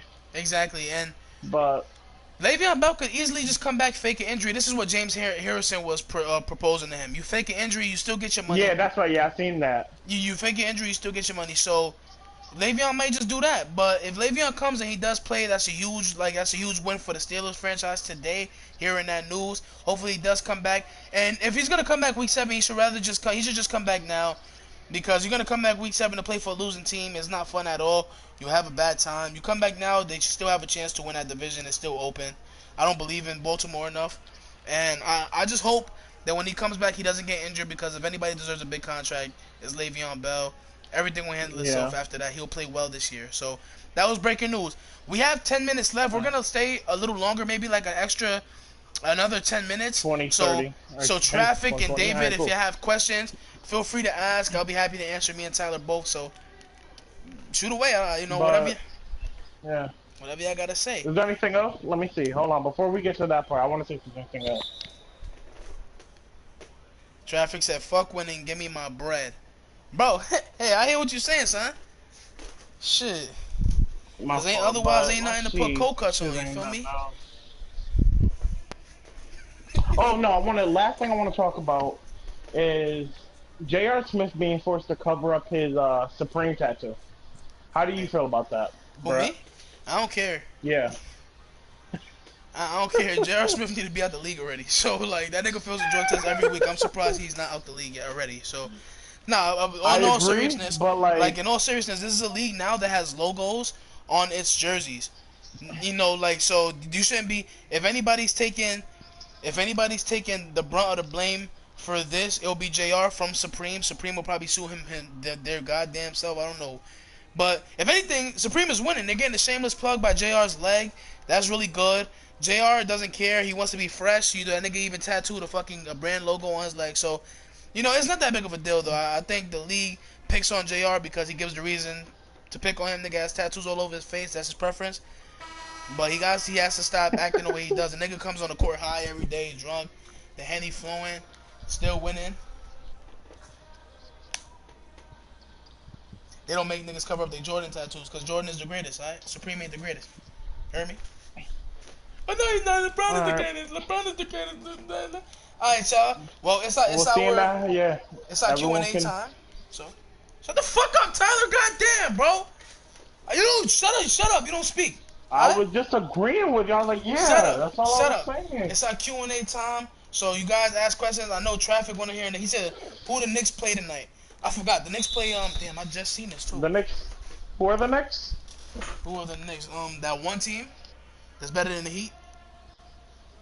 Who are the Heat? The Knicks play the Who's Wizards making the tonight. playoffs? Supreme killed like 30 niggas. You feel me? That's who J.R. Smith represented. Type of people that David represent.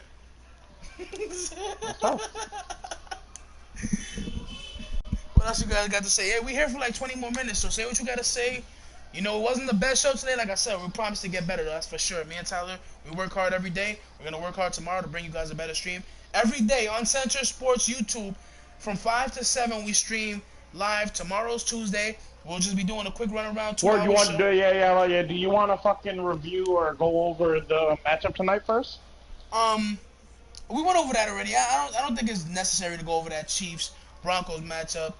If you want to say something about it, you definitely can. But I'm tired of talking about Patrick Mahomes. We'll talk about him more tomorrow if he have a good game. Kyrie's better than Steph. Okay, get out of my stream. Let me stop. Kyrie, you can say, you know, everybody's subject to their own opinion, but Stephen Curry is Stephen Curry, and I'm sure everybody knows that. I mean, I feel like that goes both ways. I mean, that's definitely the closest argument for Kyrie or Curry. The only person you can really compare them to is each other. No, stop, Todd, chill, bro. Don't leave, please. You know I'm fucking with you, but nah, Kyrie's not better than Steph, in my opinion. You want to talk about everything? Yeah, it's, Kyrie drives a lot, but Steph proved in those Western Conference Finals that he also has a part in his game where he can he can drive. Yeah. He's there's no question that he's not only a shooter. As much as people like saying that shit, he's not only a shooter. But I feel like. Alright, so we'll do it right here. He said break down skill for skill. So Ty, me and you gonna do this right here, right? So boom. Alright. So passing, I give Curry. Shooting the 3-ball, I give Curry. Mid-range, I'd say is even. Inside is Kyrie. Defense is Curry. Like he's average. He's what? Defense is Curry. Wait, what? Has Kyrie ever led the league in steals before? Kyrie's a bad defender himself. Curry's a good on-ball defender? But Kyrie's a bad on-ball defender too, so how are you going to say it? The only thing you can base it off is off-ball defending, and Curry's a better off-ball defender than Kyrie. If they're both bad on-ball defenders, you say that Kyrie's a better on-ball defender than Curry. He's not good. They're both bad. No, he's not good. Okay, he's not good, but he's better. But Curry's way better than him as in off-ball defense. Way better than Kyrie. So off-ball. Getting him past the lanes is not gonna that's not gonna give him the clear cut. So you're saying Kyrie's a better defender than Steph? They're even. First of all, they're even on ball. They're both pretty bad on. No, on ball, Kyrie definitely better. And you want to talk about something? Let's talk about this. Nobody gives more effort than Stephen Curry on The only reason why he gets beat on ball is because of his Tyler, I got you, bro. I got you. Why are we giving we're giving points for effort now in the game? No, I'm just saying. But you're saying that you're making it seem like Kyrie's just more better than he's way better than Stephen Curry on ball. They're both trash on ball. I'm not. Yeah, but Kyrie's better. I mean. By what margin? Bro, in the Western Conference Finals, whenever the Rockets, whenever the Rockets needed the bucket, they said, all right, set the screen and get Curry out. And he's for some reason, everybody. The Warriors. That's what makes him worse. Okay, so what I'm saying is, right? So Kyrie is just so much better. I think that Curry's better by a larger margin. You on your Tyler shit right now. Hold on. No one's saying he's so much better. You're saying that he's better by a large margin. No one. I never said that. So he's better by a small margin. Yes. Okay, so then Stephen Curry's better than Kyrie off ball by a large margin. So you're saying that, and so that will give Stephen Curry off ball defense. And we don't even know if he's better off ball because Kyrie doesn't need to play off-ball defense. He's surrounded by a good defensive team. And so is Kyrie. That's what I'm talking about, Kyrie. What did I say? Did I say Curry? I meant Kyrie. That's what I'm saying about Kyrie. So he doesn't even need to show his off-ball defense because there's never really need for it. So Steph Curry's not surrounded by a great defensive team. Because the last time I checked, he's surrounded by 3 of the best defenders in the league. He is, but I don't know, nigga. It's like. So we just gave Stephen Curry shooting? This is the only over Kyrie else. Shooting the 3, and maybe the mid-range, they're even. You just said shooting and passing, and you gave Kyrie driving. So that's 2 out of 3 offensively, and then off-ball goes to Curry. I'm saying the mid-range is even. I'm saying I can't, that's just looking at, on paper. I can't, when you end game, you see what Kyrie does.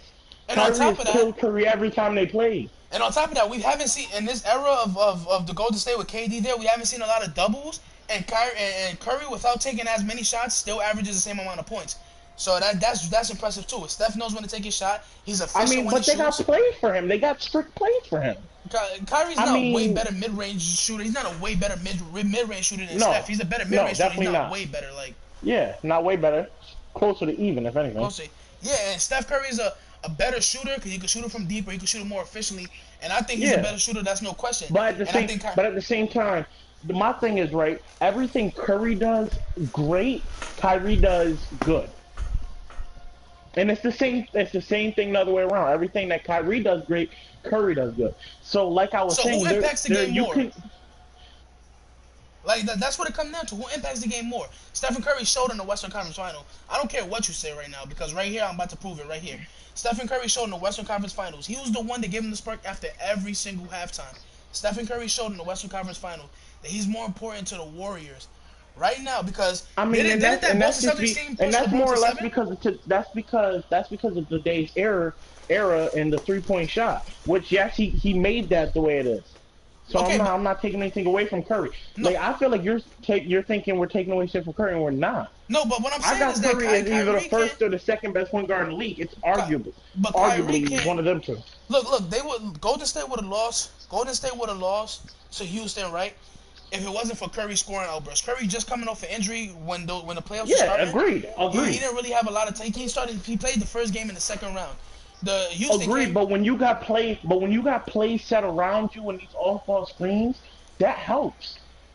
I mean, he's not doing that. But Steph Curry created his own shot a lot in that Western Conference Finals, because when they were switching over screens, Houston, he was matched up with Harden. He was dominating Harden. He was dominating Paul. He was dominating a lot of he was dominating everybody who got matched up with one-on-one, especially when he was hot. He was going crazy. But there was rarely any one-on-ones. A lot of Curry's plays were either coming off a fast break, just pulling up, and they were coming off of off-ball screens and plays. And that's what the Warriors specialize in. I'm not going to take anything away from them specializing in that. And that's what makes them so good. And that's what makes the Warriors as a team good, that they can work together and have plays for one another and utilize them and succeed with them. With Curry, Houston was up 3-1. No. With Curry, Houston was up 3-2 on the Warriors, right? Mm-hmm. Right or wrong? With Curry. Mm-hmm. Kyrie being out, Boston was 1 game away from being in the finals, beating 3 of the best Eastern Conference teams without Kyrie. Re-say that? Reword that? Say that again. Say that one more time. I said, with Steph Curry, Houston was up 3-2, and 2 games away. 2 games they had big enough leads to win that game. With Steph Curry on the floor, right? With Kyrie without Kyrie on the floor at all. Right, and then Steph Curry ended up being the difference maker in that Houston series. That's why they won. The point I'm trying to make is, with Kyrie being off the floor, the Boston Celtics still almost made it to the finals. If it wasn't for LeBron playing insane, that statement is bullshit. That statement is bullshit, Brandon. You know it. Who's the better team, Houston or last year's Cavs? Who's the better team? Houston's a better team. Exactly. So who would it be easier for them to beat, Houston or the Cavs? But you acting like the Boston Celtics didn't beat the 76ers in 5 without Kyrie. This is my point. Without Kyrie, they went to 7. The Warriors swept them dumbass niggas. Did they not? Yeah, they swept them, and they would have swept the Boston. They would have swept the Celtics the same way. With Kyrie, so you're saying with Kyrie, LeBron still wins that series? I don't know. You just never know with LeBron. Bro, they was about to take a win against the Warriors, bro. Went down to the wire. The game went down to the wire, and the Celtics closer is Kyrie. You don't think he's closing that game? They was about. You talking about the Celtics closer is Kyrie and LeBron? Who are you gonna match up? You matching up Kyrie with LeBron? Kyrie closed for LeBron. Kyrie closed for LeBron. I'm not taking anything, bro. I'm not taking. He closed for him in the Christmas game against the Warriors and Game 7 against the Warriors, which the Warriors were the best team in the league. The Christmas game, those games. Bro. Are you talking about a regular season game right now? LeBron literally put that team on his back, carried that team, and now you're trying to say anytime the Cavs or anytime LeBron plays the Warriors, that is an important game for both teams. Look at Tyler. Kyrie is a walking bucket. Thank you, Tyler. That's my point.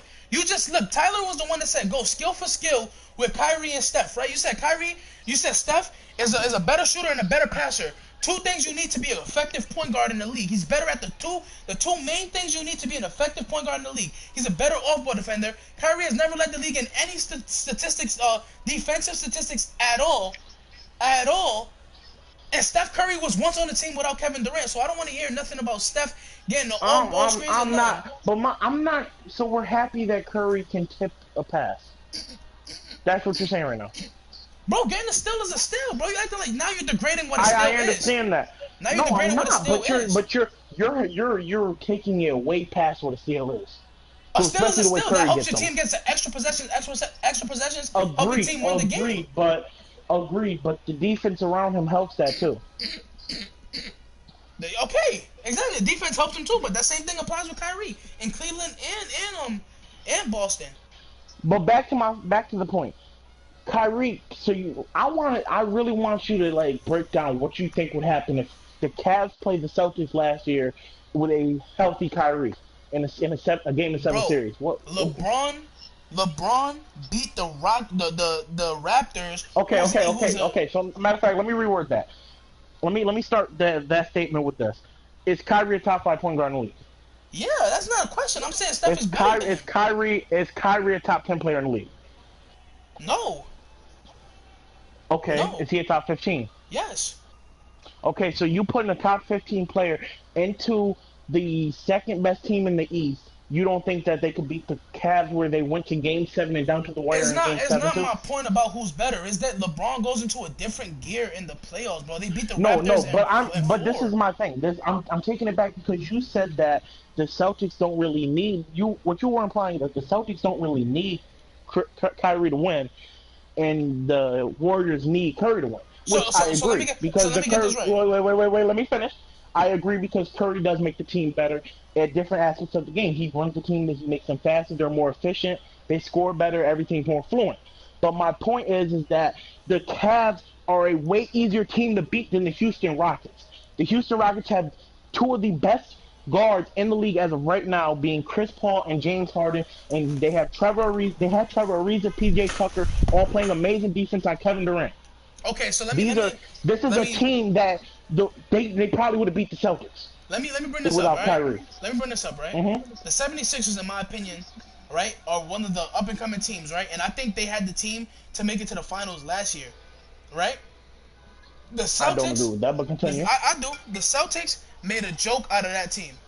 The Celtics made a joke out of that team. And because you said you don't agree with the 76ers comment, Curry is better without the ball. Kyrie is better with the ball. Kyrie and Curry have the 1 and 2 best handles in the league. Kyrie's number 1, obviously, and Stephen Curry's second. Not by a crazy large margin, because Steph Curry got crazy handle as well. They both have crazy handle. They're both great with ball. Curry is a playmaker with the ball, and Kyrie can lock up in crunch time. No, see, you show me a clip right now of Kyrie locking up in crunch time. When they made the trade with Isaiah Thomas and Kyrie, they said both of them, their weakness is defense. Curry handle is overrated.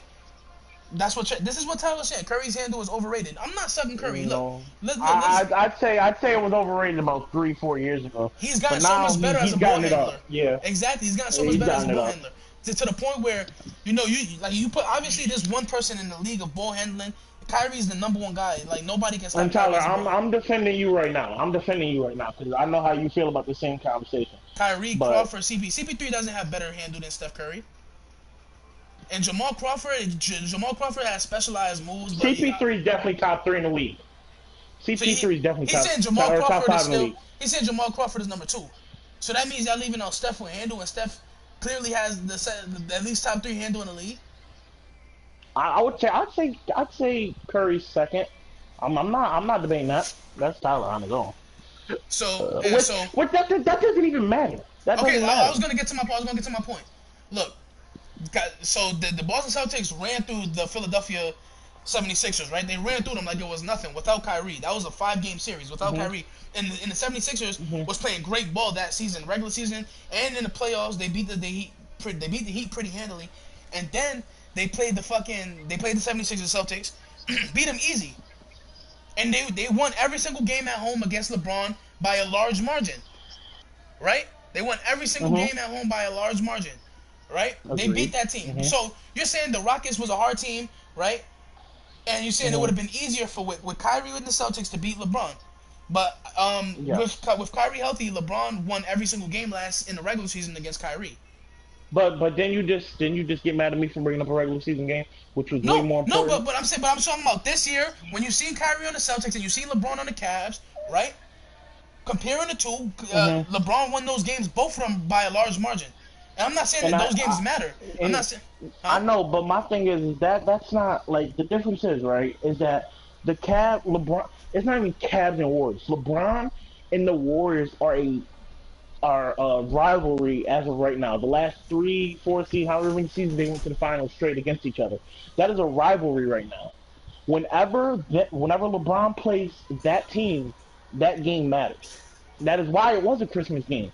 Almost all Christmas games usually matter He because said the Warriors. it's usually a matchup between a team. It's matchups between two teams that either are rivals or have some heat with each other. And the Cavs and LeBron the Warriors and LeBron are definitely people that are colliding right now. The So biggest so rivalry in so basketball Tyler right says now. the Warriors don't count as a team. They have 4 top 20 players, bro. That's what the fuck does that have to do with the situation right now? What does that have to do with the conversation? Let's talk about it, right? I Mm-hmm. defend the war of course when the Warriors started playing this style of basketball, I immediately was attracted to it. It was a lot of scoring, fast paced. But the thing I like about it most is that it's unselfish players. Everybody got to take less shots, right? Yeah. So they have Uh-huh. 4 of the top 20 players. You're right, they do have, but don't mean they don't count as a team. When you have that much starting power, you know what you lack? You lack bench play. Sean Livingston is not gonna be young forever. Iguodala's already older. Like and last year you seen decrease in his game. Already joked retirement, which who Exactly. knows how serious that could have been. Exactly. And last year you seen the like a good regression in Iggy's game. And the Warriors were losing a lot of games in the regular season because of bench play. Because of bench play, they worked it out in the finals when everybody got kind of healthy. They worked it out. Patrick McCall came back. JaVale McGee was giving decent minutes. Y'all keep bringing up wins and team success. I'm talking G man. I'm talking G. I'm talking man for man, and we went over that man for man. This is what I'm saying. You like Tyler Wilkes said, Steph is a better shooter, a better passer. Kyrie is a better finisher, a better handler. But since he said that about on-ball defense, right? It's even on-ball defense, and Steph Curry leads by a large margin off-ball defense. Passing, and Regardless, to me, Brad, at the end of the day, neither one of them are good defenders at all. When it comes to off ball and on ball combined, neither one of them are good defenders whatsoever. So to me, I can't give either one an edge. Even though Curry, yes, he has led the league in steals and shit, I can't give one an edge over the other. mm, And both of them offensively are the let me think about how. Let me say this. Let me say this correctly because there are a lot of offensive talent in the league right now when it comes to people like James Harden, and a lot of other players. But being real, the difference is what makes Curry better is that he has a team that trusts him, and they have specific plays for him that and the get him Boston. open. But did you watch? I'm assuming y'all didn't watch Boston last year because it was the same thing in Boston last year. It was a lot of off-ball screens. That's the kind of offense that Brad Stevens plays. But And my it's like point you're is, discrediting Curry from ever having any like Steph no, Curry never no, does anything on ISO. Steph Curry averaged no, 17 I'm points not. last year on ISO. I'm That's not taking over half anything his away from points. Curry on ISO, but first of all, when a player only plays, I mean, people discredit Chris Paul. They discredit a lot of people for not playing the whole season. Curry only played like 50 games last season, around there. So Chris Paul. So all right. So let me ask you a question, right? So Houston was up 3-2 on the Warriors. Do you think Houston was a better team than the Warriors last year? It depends on how you talk. Like a fully healthy Warriors, no. Okay, so because I feel like they played harder. All They Houston. played harder. They I played think. defense. Tyler, how am I just talking bullshit, bro? I just looked up the numbers myself. I just looked at my. You see, that's the thing, bro. You talking with hate in your heart for the Warriors, and I like literally. I like Steph Curry and I like Kyrie too. They're like two of my favorite. They're like two of my favorite players in the league. Like legit two. Both of them are my favorite players in the league. Just off of play style. I'm not like I hate Kyrie. I just think Stephen Curry's a better player than Kyrie. That's just how I feel. Curry has came back and games off an injury, has produced crazy. That game in Portland where he scored 17 in overtime by himself. And my point is, Brett, like you're saying, like my outlook on it is, depending on who you're arguing against and depending on how you look at the argument and what you argue about, you can put either one of them at the best point guard in the league. You can put either one of them at the second best. Tyler said I'm being both wild really good. He said I'm being wild biased right now. Right? I'm being biased, right? But he doesn't realize he's being biased too. You don't like the Warriors, so why would I expect you to say Steph is better than Kyrie? You've never given Steph respect for anything. So I like you talking about he led the league in steals in 2000. What the fuck that mean? It means he led the league in steals, bro. Somebody led the league in blocks, and next year that goes as a accomplishment for him. Y'all don't take nothing away from blocks. When niggas blocking, y'all get that shit credit.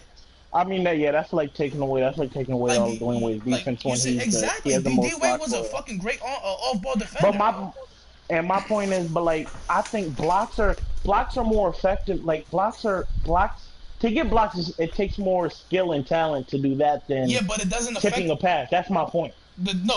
Tyler, no, I give credit. Bro, I've literally seen you talk about Stephen Curry. First of all, you got Kobe in your top 3, so anything you say after that is crazy. Oof. So I don't want to hear nothing from you, really. But Steph Curry, you don't give Steph Curry. I've been friends with you for years, bro. I've heard everything you got to say about that team. He's a closet Steph Curry fan. That's the thing about Tyler. So then if he's a closet Steph Curry fan, then he should know. There's nobody who can rip out more points than Stephen Curry at a time. There's nobody who can go on a scoring That's because he's the best shooter in the league. Exactly, and he can shoot it from anywhere, even mid. So you want to look at his. Don't answer the phone call. Don't. Yo. Oh man. You said I got Kobe in my top 3. You hear this, y'all? You got Kobe. No. Let this also because now you bullshit. Now you suck. You think I got Kobe. So what? Bringing up mad bullshit that's nonsensical to the Like what? Like what? Tyler, ask Tyler if he would like an invite to the party so we can have some screen. So you did bring up Kobe. You said I can't talk about Kobe no more. So tell me how Kyrie is better than Steph right now. If Steph is a better shooter and a better passer, how is Kyrie better than Steph? Wait. Tell him to join the party. So it can be on screen. Join the party. Join the party. Alright, bet. See you later. Yo, I know the stream is lasting longer. Y'all argument's gonna be so fucked up. Like y'all argument is ass. Cause I'm on both sides. Kendira, I know you watching the stream. I'm sorry I didn't answer your phone, but we gotta talk to this man about this because he is off his noggin, bro. He's tripping right now, tripping big balls. Yo, what up? What up? Now Talk about it. No, for starters, let's just all chill out and calm down, cause y'all act like I was on some hot shit. Y'all niggas out here wilding. No, we just talk about it. No, it's just a debate. It's a debate. It's a debate. I mean, things you hear when you're debating. Brett's over here violating me. I ain't even said nothing in person. I think you said you got Kobe in your top 2. You can't say shit. Shut the fuck up. Go ahead. What you gotta say about Kyrie? Alright. Now, the reason I have Kyrie over Curry by a hair, my nigga, I'm not saying it's a huge difference. Yeah, not a large exactly. By a hair. Same. It's because if I needed the bucket, right, I can give Kyrie the ball. If I need a bucket from Stephen Curry, depending on who is checking Stephen Curry, is depending on what kind of bucket I'm gonna get. I mean, I'm sure I seen Steph Curry give Chris Paul. I mean, wait, Tyler. Yeah, I was about to say Chris Paul guarded Curry for a majority of the Western Conference Finals. After they seen that Chris Paul wasn't gonna stop KD, they put him on Curry, and Curry went on his runs in the third quarter when they took James Harden out, and Curry take the lead, or Chris Paul took the lead. Yeah, Tom. I'm not arguing. I don't think Chris Paul can't check Curry. We all know that. But he's the best. But our point is he's the best defensive point guard in the league compared from the last. No, let me finish. Combining the last 5-6 seasons, he would be the best. Look, this is the thing I gotta get better with. This is the thing I gotta get better with. We're just gonna agree to disagree. Like, I think that Steph Curry's a hair better. I think that I think that Kyrie's a hair better. I think that Steph Curry's a hair better. It's just not going to happen. Like this passing thing, like a way better pass. Yeah, like this niggas out here setting niggas up like John Wall or CP. Fuck no. No, Like, okay, but let me ask you a question. The offense that y'all discrediting Steph Curry for taking screens, right? If Steph Curry wasn't in that offense, which he wasn't when he first got in the league, they wasn't running that offense. Steph Curry was giving the league buckets. I don't know if you seen that. 52 against the Knicks when he really went off. He was giving buckets from that point on. I've been consistent for like at least the past 6 years when it comes to this man. Well, but he dropped 40 on the Lakers. But he dropped that shit against. Dropped Kobe off. All right, so yeah, I know that. All right, so I'm aware of it. All right, so right. Dude, that bitch ass nigga Kobe wasn't. You got Kobe in your top 3. Everything you say is the credit. Nigga, I should smack you for some dumb shit like that. You don't got Kobe in your top 3? You got Kobe in your top 3? You bugging, bro. Kobe's not no top 3. He's not no top 3. Who's over Kobe? Who's over Kobe? LeBron, Mike, and Kareem. LeBron, Mike, and Kareem. Alright, Kareem and LeBron. I'll give you Kareem and LeBron. Why is Mike clearly over Kobe? Oh my God, bro, you're not dead ass. I just smacked the shit out of you for that, nigga. No. I just smacked the shit out of you for that. That's what I'm saying. This is what I'm saying. You want some bullshit because you're not being logical right now. If you have, I'm not saying that Michael. Alright, cool. I'm not mad at niggas having Mike over Kobe. I get it. He's a better defender. And Kobe emulated his game from Michael. Like he took everything from Michael's game and made it put in his game. Oh, okay. So Michael didn't emulate Dr. J's game. Alright, cool. But we ain't gotta talk about that. Dr. J was doing turnaround fadeaways. Not the same nigga. You said what? I mean, but wait. Jordan didn't come in the league doing that though. Yeah, but he didn't get that from nobody. That's something he decided to start doing. Post up fadeaways. Okay, but everyone adds shit onto the game because if you look at it, Kobe's a better shooter than Jordan, so he didn't get that from Jordan. That's my point. It's not late in Jordan's career, he became a threat from deep, just like LeBron. Exactly. Kobe hasn't always been a shooter either. LeBron right now, agreed. That's why I'm saying he formed that on his own. LeBron right now is a better shooter than Jordan's ever been. From the 3-point line, anyways. Facts. Not even close. Yeah, but look at the league he's in. Jordan never had to really focus on shooting the ball because if he did, he would have become a good three-point shooter too. But this is my thing. You're saying that Dr. J never did turnaround fades and shit. Jordan wasn't out there shooting threes. Kobe did that. Everyone has to add shit out to their game to make them better than the previous niggas. 5 years into his career. It's not like Kobe came out and started shooting threes from jump. It took him a time to shoot threes too. And let's not get it twisted. I mean, but let's look at Kobe. Let's look at how Kobe started. Kobe didn't even start. I mean, he was barely getting minutes his first season. He was the first pick. Was he the first pick overall? No, I don't know. He was 13th. Oh, 13th? To Charlotte, right? The 13th pick. Did Kobe not come out of high school? Did he not come out of high school? And did Jordan not play 3 years at North Carolina? He did, exactly. Okay then. So therefore, if Jordan had a 3-year head start on it, nigga, what are you talking about? But college is different than the league because when you come in the league, it's an adjustment period there too. It's a head start or head start.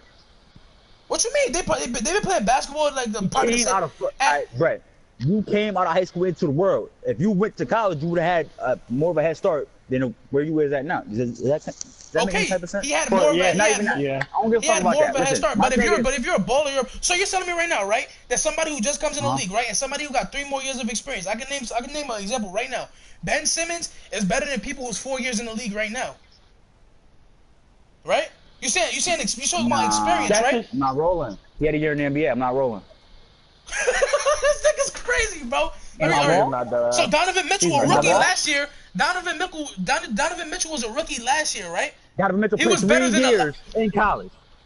Okay, but so what, bro? There's people who've been in the league. My point. There's 6 years veterans. There's 6-year veterans in the league right now that Donovan Mitchell was better than last year. Right? How you gonna pin that on? What you gonna pin that on experience? Duh. So Donovan Mitchell got more experience than somebody who's been in the league for 6 years. My point is that every player to be better than the last player has to add something onto their game. Like you said, Jordan added the post fade, Kobe added the 3-point threat. LeBron is all of that. And listen, fuck all that. Why is LeBron better than Kobe, but he's not better than Jordan? That's what I want to know. That's my only problem with what you just said. That's it. That's it. I don't know. Because it makes no sense. Because that's quick suck shit. It makes no sense. Straight that's my point. That's it. I got LeBron, so I ain't gonna argue with that. You said how is LeBron better than Jordan and he's not better than Kobe? And he's No, how's he better than Kobe? How he's not better than Jordan? What I said. That's not what I said. You You said clearly how's he not better? listening. I said You said how is he LeBron better than Kobe, but he's Damn, not better than nigga, what the Jordan? fuck you going so hard for? You like you interrogating me, nigga. Cause Stop, no, because you was violating me when I couldn't say wait, hold on. Stream, I just would like to let y'all know. Oh, we Us three are the best. We're the best of friends off camera. No, we do. It's not this hard, but yeah. All right. So I'm gonna talk, right? I'm gonna talk, right? Right. Mm-hmm. So Jordan got better numbers than Bryant, right? That's easy, right? Numbers? Agree. Numbers? Nah, yes. He does have better numbers. No, just let Brett talk. Just let Brett talk. Go ahead. I want to see what Brett's gonna say. I don't want to hear nothing else. Right? He has more defensive accolades than Kobe Bryant, right? Right or wrong? Yes, he's a better defender. I said that. He's a better defender than. So that's it. That's it. No, listen, Tyler. I got you back on this one. Okay. Brett, wait, Tyler. Let me give. Brett, we just got done talking about this before stream. How we both agreed that we hate niggas that bring up numbers in conversations like this. But what did I say directly after that, Ty? Because I knew you was gonna bring that up. But numbers do matter. I said, but numbers do matter. When we was playing Fortnite. Like I said. So how you gonna judge who's the greatest then? If you're not using numbers, let's talk about it. How you gonna judge who's the greatest? If you look at the game, you can watch the game. If you look at the game, that'll tell you. Because Greg Oden. Listen, Brett. Listen, if I could do 16 layups a game, that'd be 32 points, right? Layups are way harder than shooting any type of jumper or any other thing. So it's like he averaged 28 his rookie season with no jump shot. So he's just taking a bunch of layups and dunks. That's the easiest thing to do in the game. Who, LeBron? Who you talking about? Jordan, nigga. Jordan. That was LeBron's whole game. Up until 3 years ago. Right. Cool. So if that's the case, why is LeBron better than Kobe? I'll say up until at least 2011 when he joined the Heat. You're crazy. LeBron hasn't been a threat from three. LeBron hasn't been a threat from three since his second year back with the Cavs, where he's been consistently shooting the three better. Then why is he better than Kobe? Why is LeBron better than Kobe? He's a better playmaker. Kobe. Both of them have clearly better aspects of their game.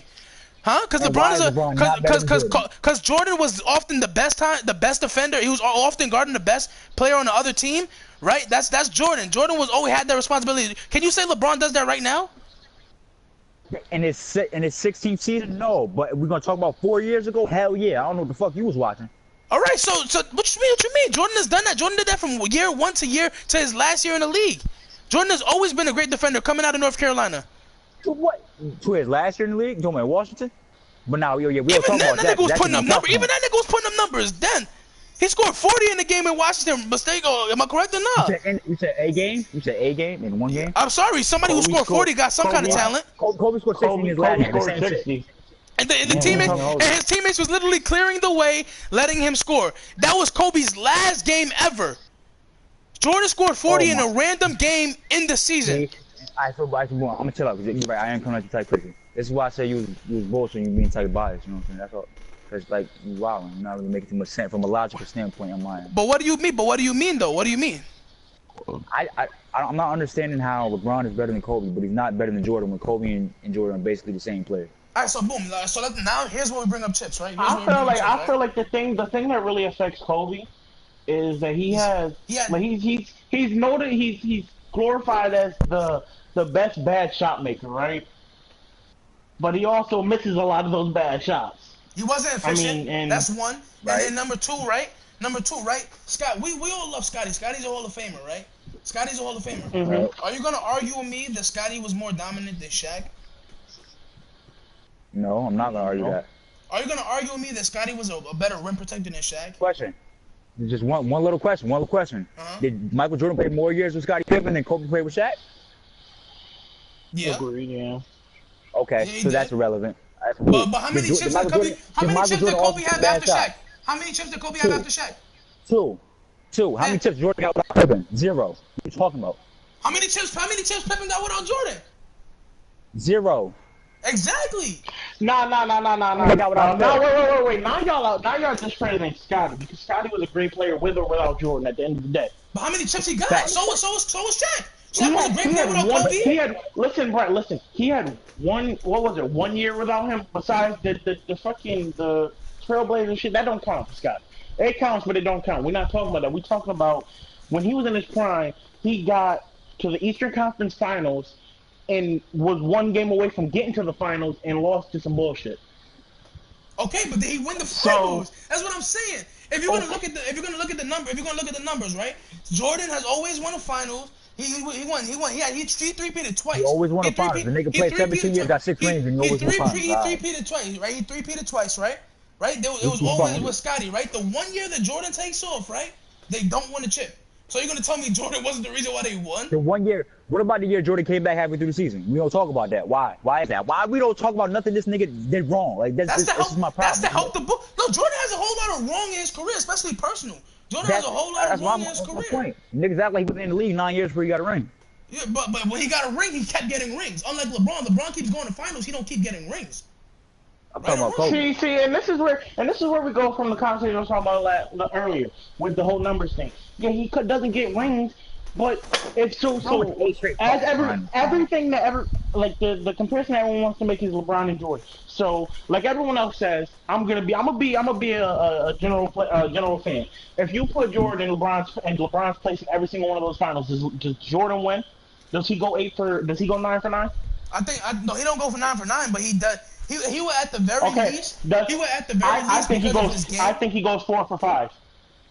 Word, you think he goes 4 for 5?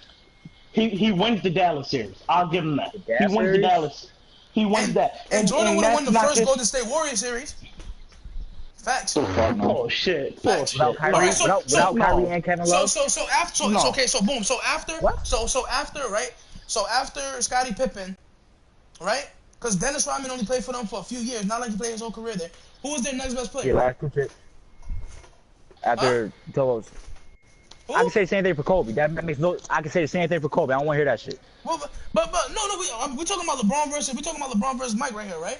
All right, so because people think that LeBron has a lack of help, that's what they're gonna say. After Scottie Pippen, can y'all name another player on that Bulls team? Me? If you asking me, you know I can. I'm a real basketball fan, bro. You know I'm gonna do this shit all day. You're gonna say all right, no. I'm gonna say Horace Grant. I'm gonna say Horace Grant because Horace Grant also has fucking 7 rings, but niggas don't want to talk about that. Okay, but Horace Grant was only an average player, bro. That's facts. He's an average player. He's an average player everywhere he went. Wait, Tyler, wait. Now let me get this straight, right, Brady? You said that Jordan won that first Warriors series, right? Yeah. LeBron played 46 minutes, averaged 36 points, 13 rebounds, and 9 assists. If you can't win with that, then what can Jordan do better? Okay, boom, right here. If Kobe won that series against the Celtics, right? And Kobe had Powell and only Powell.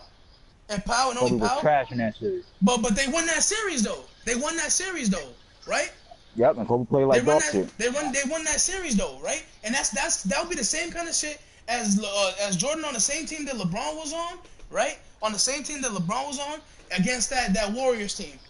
Because at the time Boston Celtics had one of the first the first super teams where Paul Pierce, not the one of the first, but they had like the latest super team at that point. Paul Pierce, KG, Ray Allen, still hitting shots. Rondo, Kendrick Perkins, Big Baby. They was pretty deep. They was deep. Eddie House. They was deep. They was deep. And Kobe with only Powell, bro. That's the only credible teammate that he had in that series. So okay. So to continue that, name one player on the 2016 or 2015 or whatever year it was on the Cavs that was better than Paul Gasol. Are you gonna say Timothy Mozgov? You said what? I said name one player on the Cavs team that series that was better than Paul Gasol. Are you gonna say Timothy Mozgov? Oh, nobody was better. Who was better than Andrew Bynum on LeBron's team when he lost to the Warriors first time? The one who was better than Andrew Bynum? Yeah. And Andrew Bynum had no success outside of Los Angeles, so I'd say any center that was on that team was getting decent minutes to. I didn't even give Timothy Mozgov. LeBron's second best player was Matthew Dellavedova. And you're telling me it was Timothy Mozgov. No, his second best player was Timothy Mozgov. It was Timothy Mozgov in that series. He averaged the second most points on that team. And he averaged the second most points in that series. Dellavedova was the second best player on the court because of what he did to Stephen Curry on defense. That was one game. That was one game. That was one game. It was one game. He worked Curry down throughout the series. It was one game. It was one game, bro. It was one game. Curry still averaged 26 assists. And that's on a bad. And you want to talk about Kobe having a dog shit performance against the Celtics? Kobe had a dog shit performance against Celtics. Steph Curry had a dog shit performance against the Cavs that first year, and he still averaged 26. And Mike played dog shit against the Supersonics. How much Mike averaged that series? Let me look that up. How much did Mike average that series? What year was that? 1996. Mike averaged 21. Kobe averaged 21 against the Celtics. And Kobe shot better than Mike did in that series. Like what? It's the same shit. But that's not my point at all. You keep avoiding my point. Why is LeBron better than Kobe, but he's not better than Jordan? When these niggas is the same player. Both of them have a clear advantage over Kobe. Jordan has defense and accolades to go with that, and LeBron is the best playmaker of all time. Kobe was not. He wasn't great at either of those things. He wasn't what? He wasn't great at either of those things. Kobe was a player in the league for 10+ years. He was a ball hog. Mike was a ball hog. What are you talking about? But everybody felt the love. If Mike was a ball hog, they wouldn't have won that playoff game when Steve Curry hit the final shot. Kobe would rather take a shot than pass off for a better shot. That right there. Kobe wasn't a ball hog, they wouldn't have beat the Magic. Wait, you tell me Kobe's a ball. Who the fuck else gonna score for this nigga? But it don't Name matter. Other scorers that was on Kobe's team besides Shaquille O'Neal. You're telling me Mike was completely. You're telling me Mike was completely. You're telling me Mike was completely. Okay, but he had the most clutch player in NBA history on his team. What are you talking about, Tom? Don't act like Robert Horry wasn't on those teams, bro. Don't act like that. Don't act like that. How many shots did Robert Horry hit? Robert Horry hit, yo, bro. Anytime you get that nigga the ball in a clutch situation. Kobe. He had shots for one shot for the Lakers. He had shots for the Spurs. He had shots for everybody. Who gives a fuck? You swear to God, bro. They had Rick Fox. That's his point. They had Rick Fox. Okay, John Paxson hit shots for Jordan. Steve Kerr hit shots for Jordan. Come on now. Did that not count? Did they not?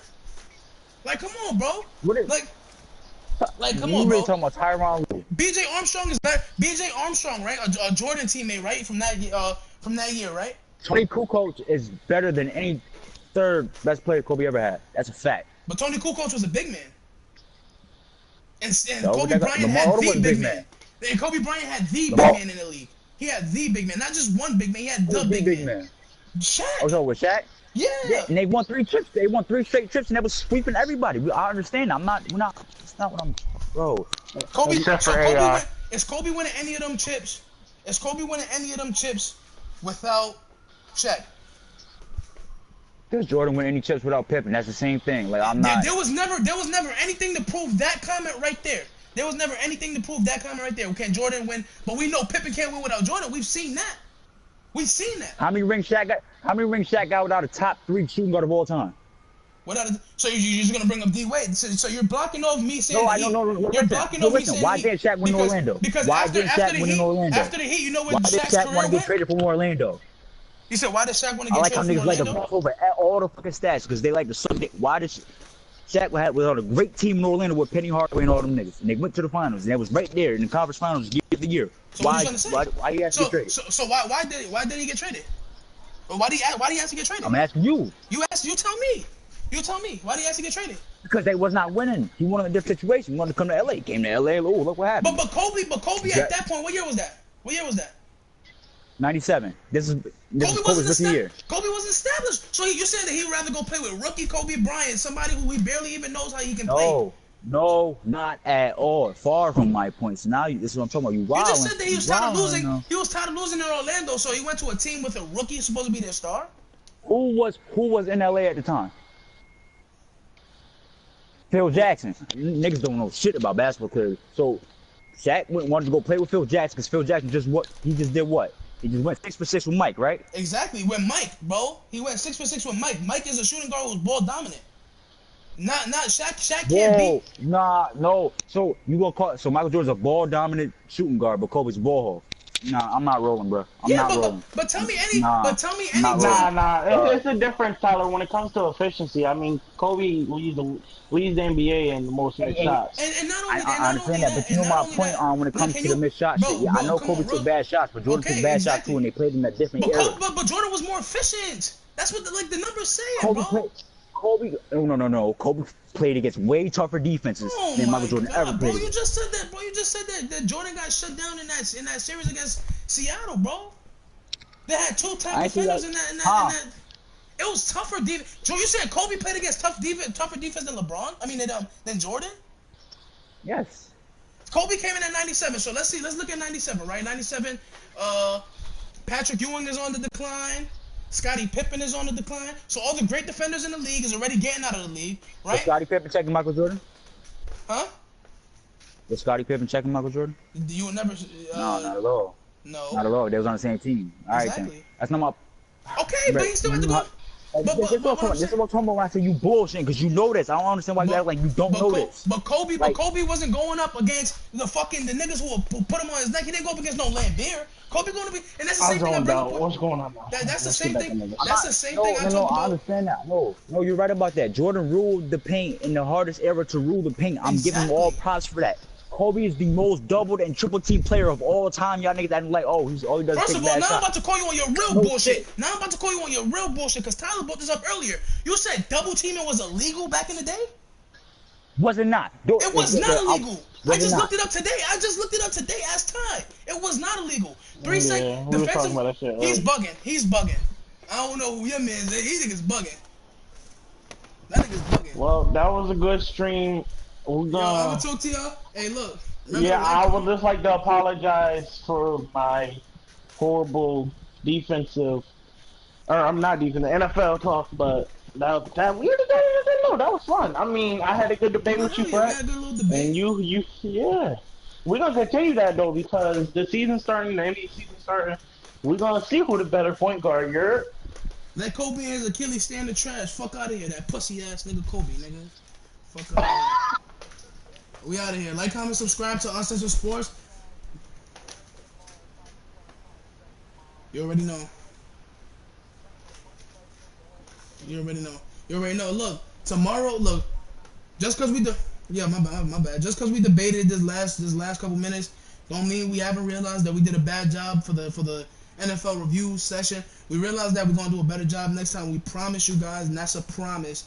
So we want you guys to stay tuned all the time. Remember, like, comment, subscribe. Thank you to my beautiful girlfriend, Kendra. Thank you to Traffic. Thank you to David for watching the stream. Come on, Tyler. For real, this is what we do every time we get in the party together. We argue like this, curse each other out, but that nigga Tyler know I love him. That's one of my best friends in the fucking world. He know I love him. We all love each other. My nigga is just friendly debating. So, yo, we out, man. You real?